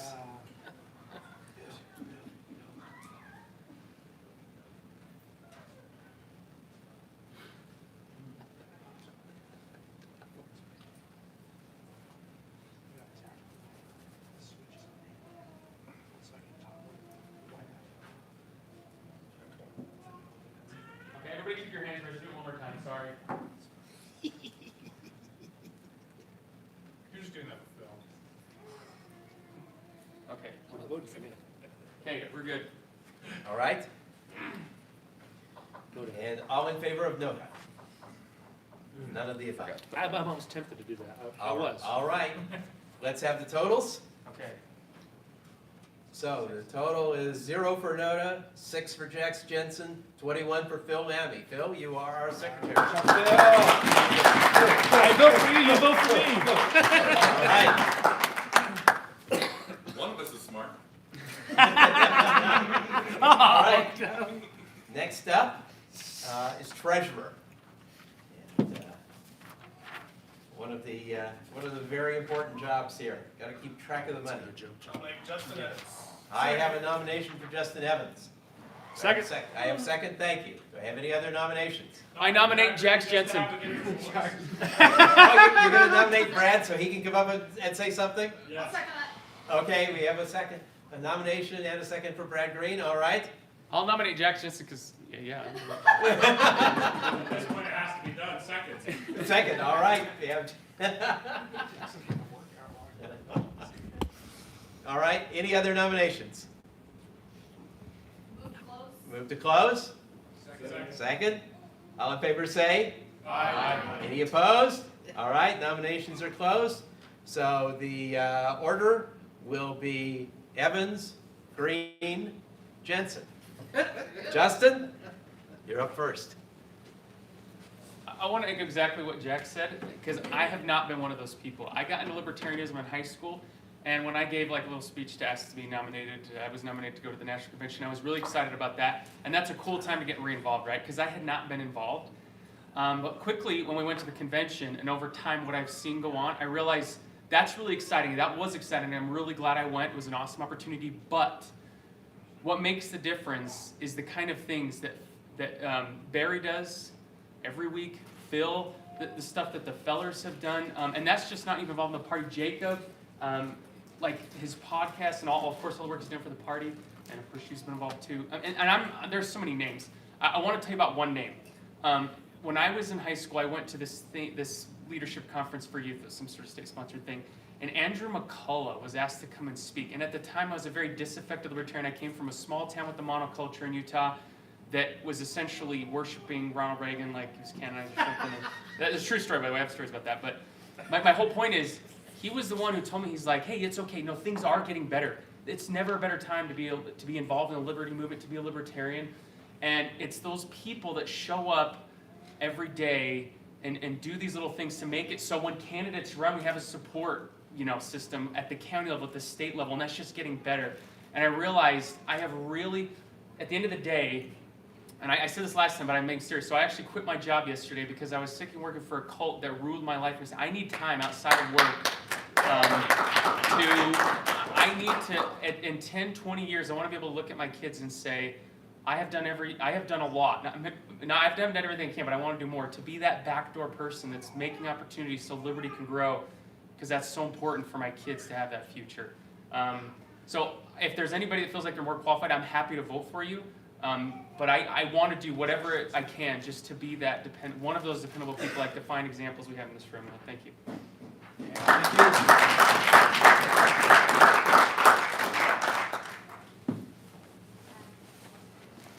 Hello, everybody. Hi, Brad. They responded last time, I wasn't expecting it. Hey, so my name's Brad Green, and I'm not asking for your vote. However, the position of secretary is interesting for me, so. Oh, it's treasurer? Secretary was the other one. Even more interesting. Even more interesting. I can read what it is if you want to hear it. It's all good. It's all good. I wanted to tell a story. That's the only reason I said that. So in the Republican Party about 8 years ago, they nominated me for secretary in my county. And then somebody else beat me. And then they decided they didn't want to do the job. So I made it in as the runner-up. They were like, hey, will you still do it? And then they said, by the way, our only fundraiser that we do is the Lincoln Day dinner, and the secretary's in charge of it. So will you take care of that? And I said, okay, cool. Are we going to get somebody awesome? And they were like, that's up to you. And so I said, well, I'm going to think of the most awesome person I can think of. So I thought, of course, of Ron Paul. And I got him committed to do it. And I raised enough money to pay the deposit to get him to do it. And I found somebody that would let me use their private jet to fly him in.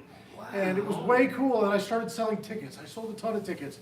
But I didn't sell a single ticket to anybody that was in the establishment. None of the elected representatives in Iron County, of Republican representatives, they were all Republican, none of them bought a ticket. Wow. They were not interested in the speaker. And I was shocked and appalled. I thought, well, goodness gracious, look at all the membership, look at all the grassroots that's excited about the speaker, and yet somehow they voted for you and you're not interested in the speaker. What's wrong with this picture? And I started to realize the Republican Party maybe wasn't for me. I also realized that the Libertarian Party really isn't the third party in the state, it's the first party. Maybe not by registration, but by mentality. So, I just wanted to tell you a great story. We should be the first party in the state, and please don't vote for me. But I hope that we do a great job with the treasurer. I hope we stay money positive. I was the chairman of the audit committee in the state Republican Party for 2 years, And when I joined the Libertarian Party and asked Barry about the finances of the state Libertarian Party, I realized that the state Libertarian Party was better funded than the state Republican Party. We had more money. Yes. Yes. Here's to keeping that working. Thank you, guys.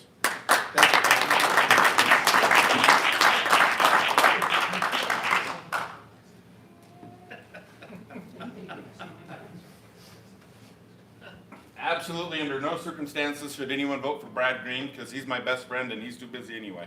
And in order to keep stress off of his shoulders, I'd rather you vote for me than for him. He has enough going on. Please vote for our current treasurer. He's fantastic. On top of just attending city council meetings, I started to attend a group called Advocates for a Prosperous Community. We call it APC. It's a civics group we heard about community. What did they talk about at city council? What did they talk about at school board? What's the county commission doing? Those types of issues that are going on. Membership has grown to weekly 20, 30, 40 people. That includes our state senator, our state house rep, 2 out of the 3 of our county commissioners, 4 local city councilmen between the multiple cities, and a whole bunch of various business owners and private citizens and concerned people, because we just show up and we talk. Because we show up and we talk about what's going on, we can find people who want to run and fill our the positions when they come up for election. Also, when they go out and knock on doors, or they're sitting at parties, or they're talking to friends, because we get together and talk about what's going on, they can talk intelligently to their friends. Oh, the city council is actually talking about this, and these 2 members think this is the right approach, and those 4 think it's the other thing. And they have some background, and so just getting together as a group and talking about what's going on. No individual person has to go to every meeting and to know everything. We just kind of conglomerate all of it once a week, and you show up when you can. It's a different set of 20, 30 people all the time. But we simply get together and talk to each other. We are possibly the most influential group of 20 or 30 people in an entire county. Let's make this the freest state in the country. Thank you.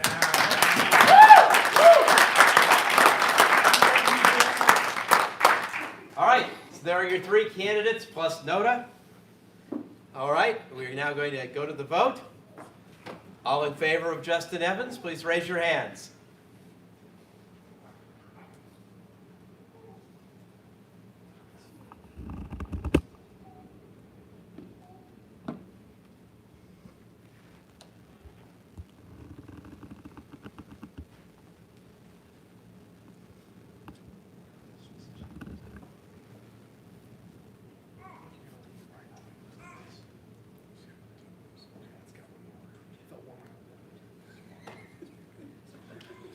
Wait, you did it on 1 time? I'll do the second time myself. So keep your hand on the table. Might be easy. All right. You say it, I got it. Hands up.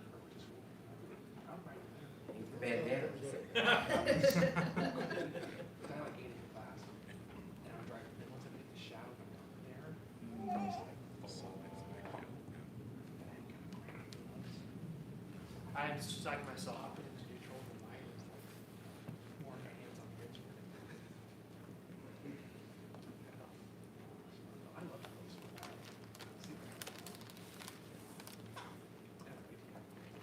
It's 22.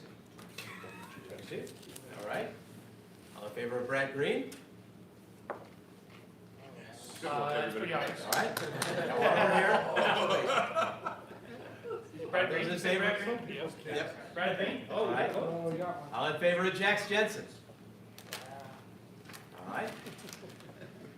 I'm really losing steam. It's just a blank. And Noda. Next up, any votes for Noda? All right. Go to the voting closed. Give us the totals, Phil. 22 for Mr. Evans, 1 for Mr. Brad Green, 2 for Mr. Jack Jensen, and some have not voted. All right. Very good. And we declare Justin Evans to be elected. Congratulations. We have one more office, and that is the office of Member at Large. This position is currently held by Jeremy Baker. I nominate Jeremy Baker. I have a nomination for Jeremy Baker. I have a second. Yes. What exactly is member at large? I can read that if you like. Would you like to read that, Phil? Yep. It's a 1-line sentence. The at-large member represents the general membership and may be assigned other duties by the chair. That's it. Kind of like the vice chair, but different. That's right. Other duties assigned by the chair. Different somehow. Well, it doesn't fill in for the chair. I nominate Jack Jensen. I have a nomination for Jack Jensen. We're not gonna cause a rift over there, are we? Is there a second? Did we have a second? Second. Okay, I have a second. Everybody's there. All right. It's the everyman. Okay, do we have any other nominations? Motion to close. Have a motion to close. Do we have a second to close? Second. I have a second. All right, we're gonna close the nominations. Yes? Mr. Chair, I'd like the motion to suspend the rules and to amend our constitution to allow 2 at-large representatives to be represented on EEC. Okay. I have a second. Did I hear a second? Okay. We need to reopen nominations then, or, or? If we did that, I would assume that it would be necessary to reopen nominations. Correct. Yes. Contingent Yes, on that would. suspending all the rules to change the constitution. Okay, we have a motion to suspend the rules, to amend the Constitution for the purpose of adding a second member at large. Correct. Okay, so the first vote will be on whether we vote for the motion to suspend the rules.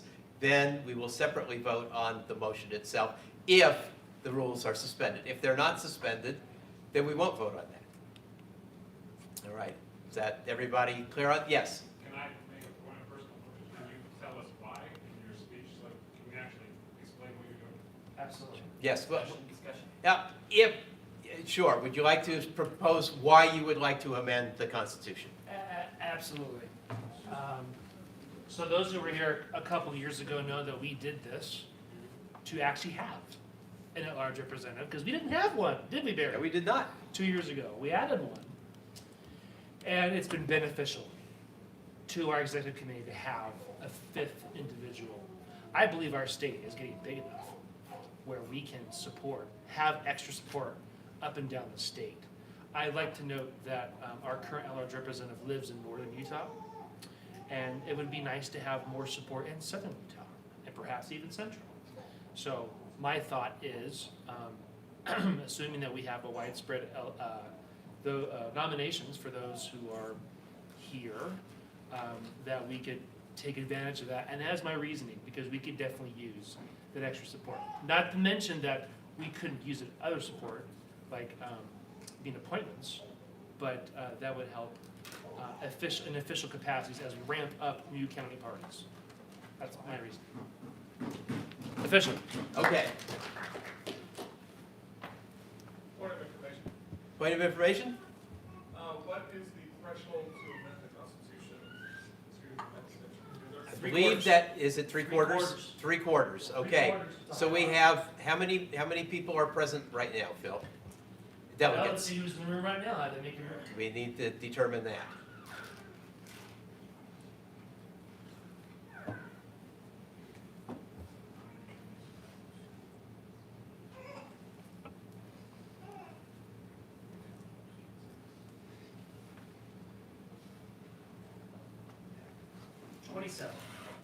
We have 27. It should be 21 civil. So we need 21 votes. Yes. That is correct. Yes, seven and 6, yes. So 21 votes would be required to amend the Constitution, but I believe only a majority is required to suspend the rules. Correct. Okay, so first we will vote whether or not we wish to suspend the rules to amend the Constitution. All right, and that requires a majority vote. So all in favor of suspending the rules to allow the amendment of the Constitution for the purpose of adding an additional at-large member. All in favor of suspending the rules, please raise your hand.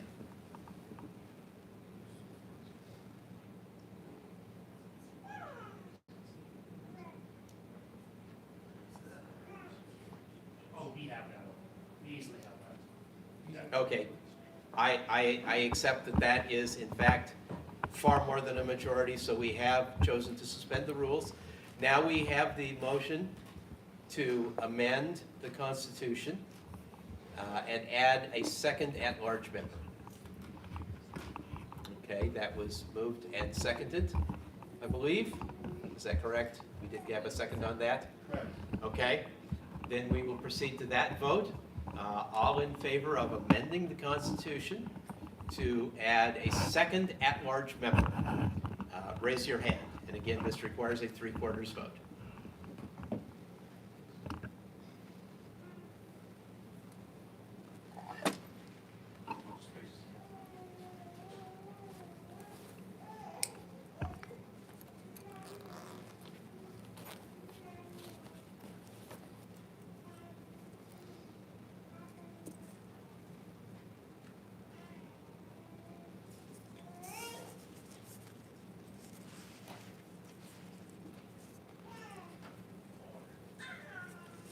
Okay, I got the count. And how many do we have? 24. We have 24, that is sufficient?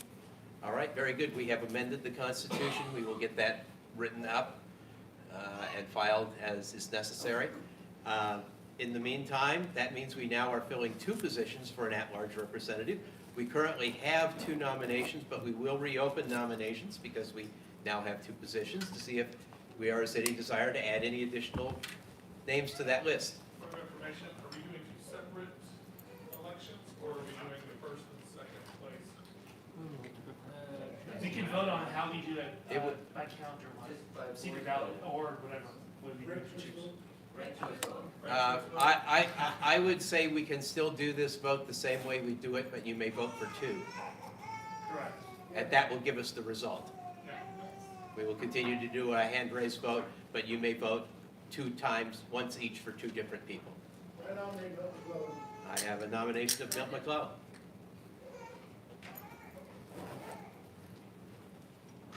That was seconded, I don't know if you heard. Okay, there was a second, all right.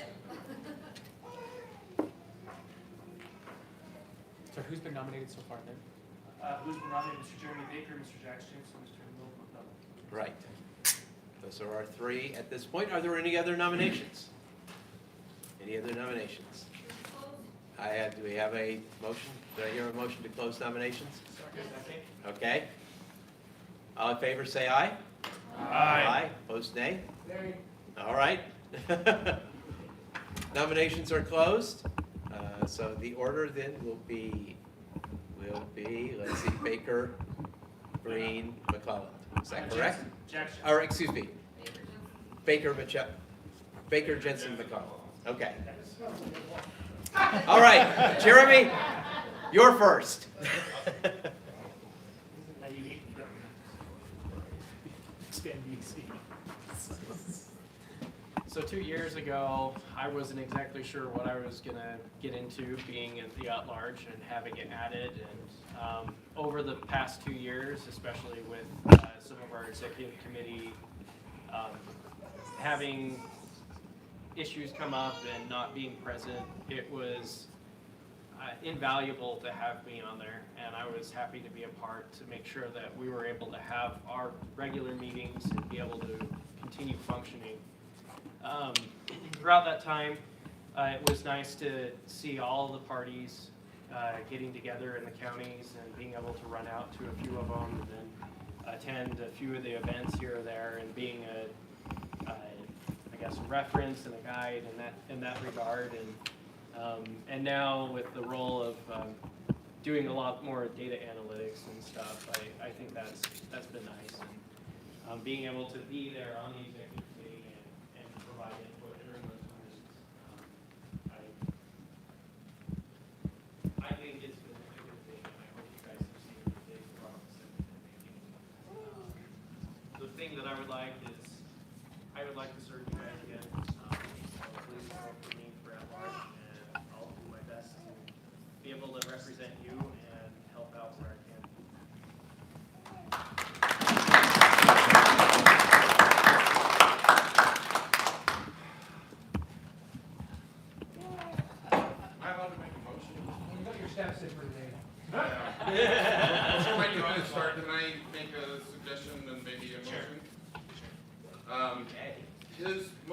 initially because he wanted a northern and southern Utah. Can I make a motion that we actually designate them Wasatch Front and rural, so that in the future, one of the large counties doesn't dominate and get two at-larges from their own county? It's And at-large. and you always have a It's rural at-large?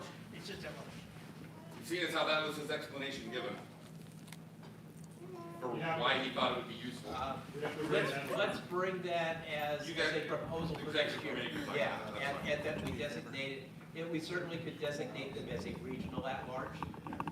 Yeah, that was basically what I was saying. Do The it northern, X-Pom will southern. create like a gerrymandering thing. Oh, that could, yes, there's always problems. All right. Just let you know, for information purposes, the Utah County at-large representatives represent all of Utah County. But they have a some. Yes, in north, south, yes, yeah. So you could do the same in the state and do it. Correct. North, south. That's all I was They asking. represent the party. That was essentially what I was asking if you wanted. Anyway. Hi, a lot of you don't know me. My name's Jax Jensen.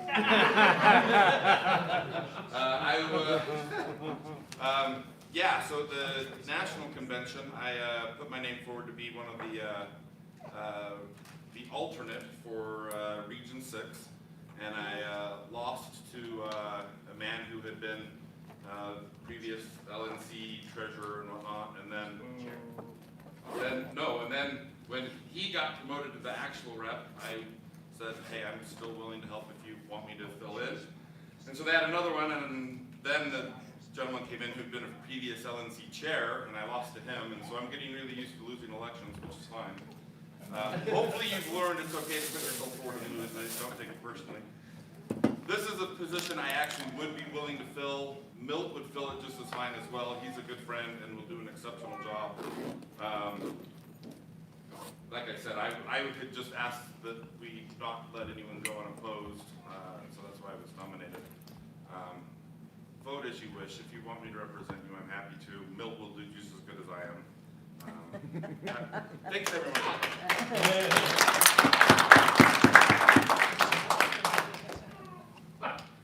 If elected, will you stay in the state more than 1 year? Cancel your moving plans? For those of you who don't know, Jax is moving to Missouri. No. Ew. Let the mudslinging begin. Yeah. It needed to happen at one election. So I've actually been lobbying Barry for a little while about creating a campaign or a campaign development strategy. I think it's time we start playing the long game. It's super great that we've got, wow, I just did super great. That inner teenager coming out of me. It's amazing that we've gotten the results that we've gotten for the last little while. What happens though if we get candidates who are polished, can actually present the message, and can get the other people to cheat on their party? We need adulterers to come to us. And we need to do that through helping the candidates develop. So that's what I want to do. I want to help them figure out how to formulate their message. We want to give them opportunities to learn how to give a 30-second, 2-minute, and 10-minute speech. What it means to sit down in front of a committee and actually present. What it means to actually get onto a board. And we've got to start getting these incremental wins. We've got to get people in planning and zoning. Then we got to move them to getting into city council. But it starts with, and I told Jax this 2 speeches ago, that I wrote this speech, and he's been giving the damn speech the whole time. We've got to get people showing up. That's what we do in Iron County. We show up. I try to get to as many school board meetings as I can. I try to speak out on the issues that matter to me. I'm a mental health therapist. I care greatly about the fact that kids are dying. They sit in my office wanting to die because they can't figure out how to deal with the emotions that got. We can help them. We can help them understand that liberty actually gives you the ability to make your life better. But see, when we talk in here, we cheer and we get all riled up because everyone agrees. We need the people who are outside to understand this. And that's what I want to do. So if I'm elected, that's what my position is. And I think working with the data, we can create a pretty awesome team that will create an awesome opportunity for our candidates to not just be on the ballot, but to win, damn it! Yes.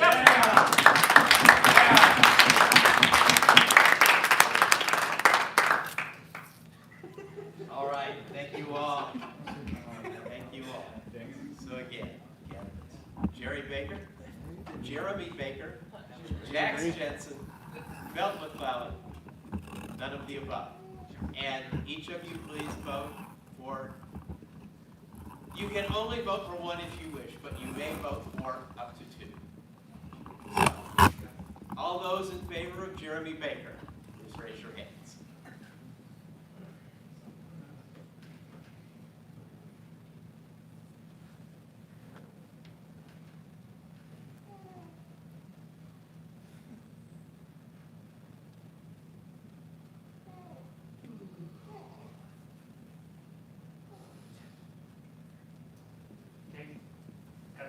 All right.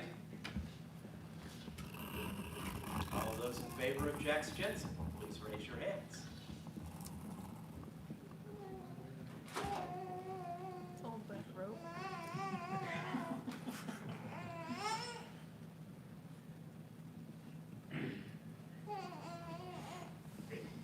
Okay. All those in favor of Milt McClellan, raise your hands.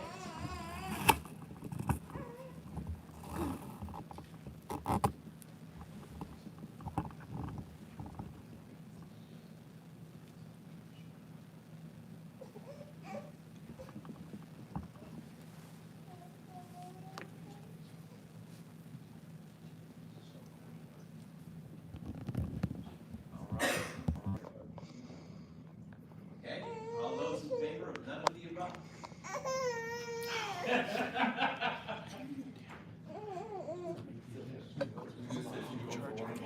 Thank you. All right, Secretary. Secret vote for Nona. Yeah. Mr. Secretary, would you read the results, please? For Mr. Jerry Baker, we have 23, Mr. Jackson, 10, Mr. Milton, 19, All right, very good. Jeremy Baker, Milt McClellan, welcome to the executive committee.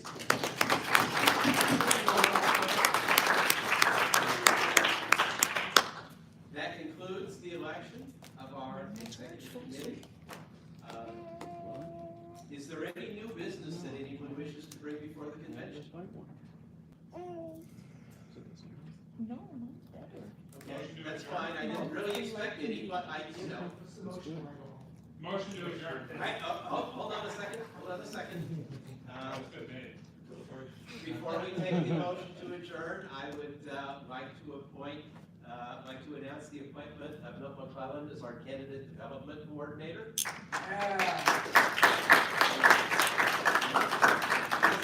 Does that mean I have to do the job twice? Huh? Does that mean I have to do the job twice? You look one I side. hope so. All right. One side of the job. All right. What's the official title? Candidate development coordinator. Ooh, CDC. That's good. CDC, huh? Everyone needs a 3-letter acronym.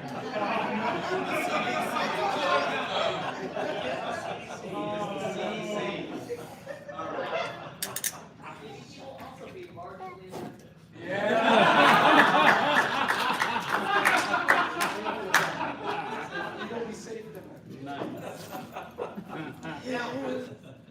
Did I hear a motion? To adjourn. Yes. I hear a This motion is not debatable. All in favor say aye. Aye. Any opposed, nay? Nay. We are adjourned. Thank you.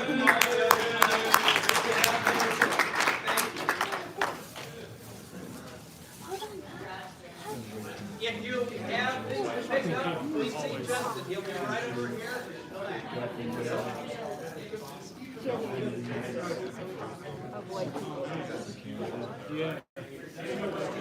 We have sleeper. We don't want that.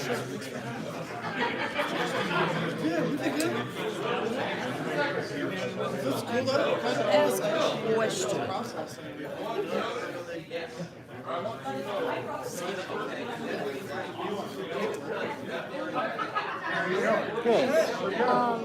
I saw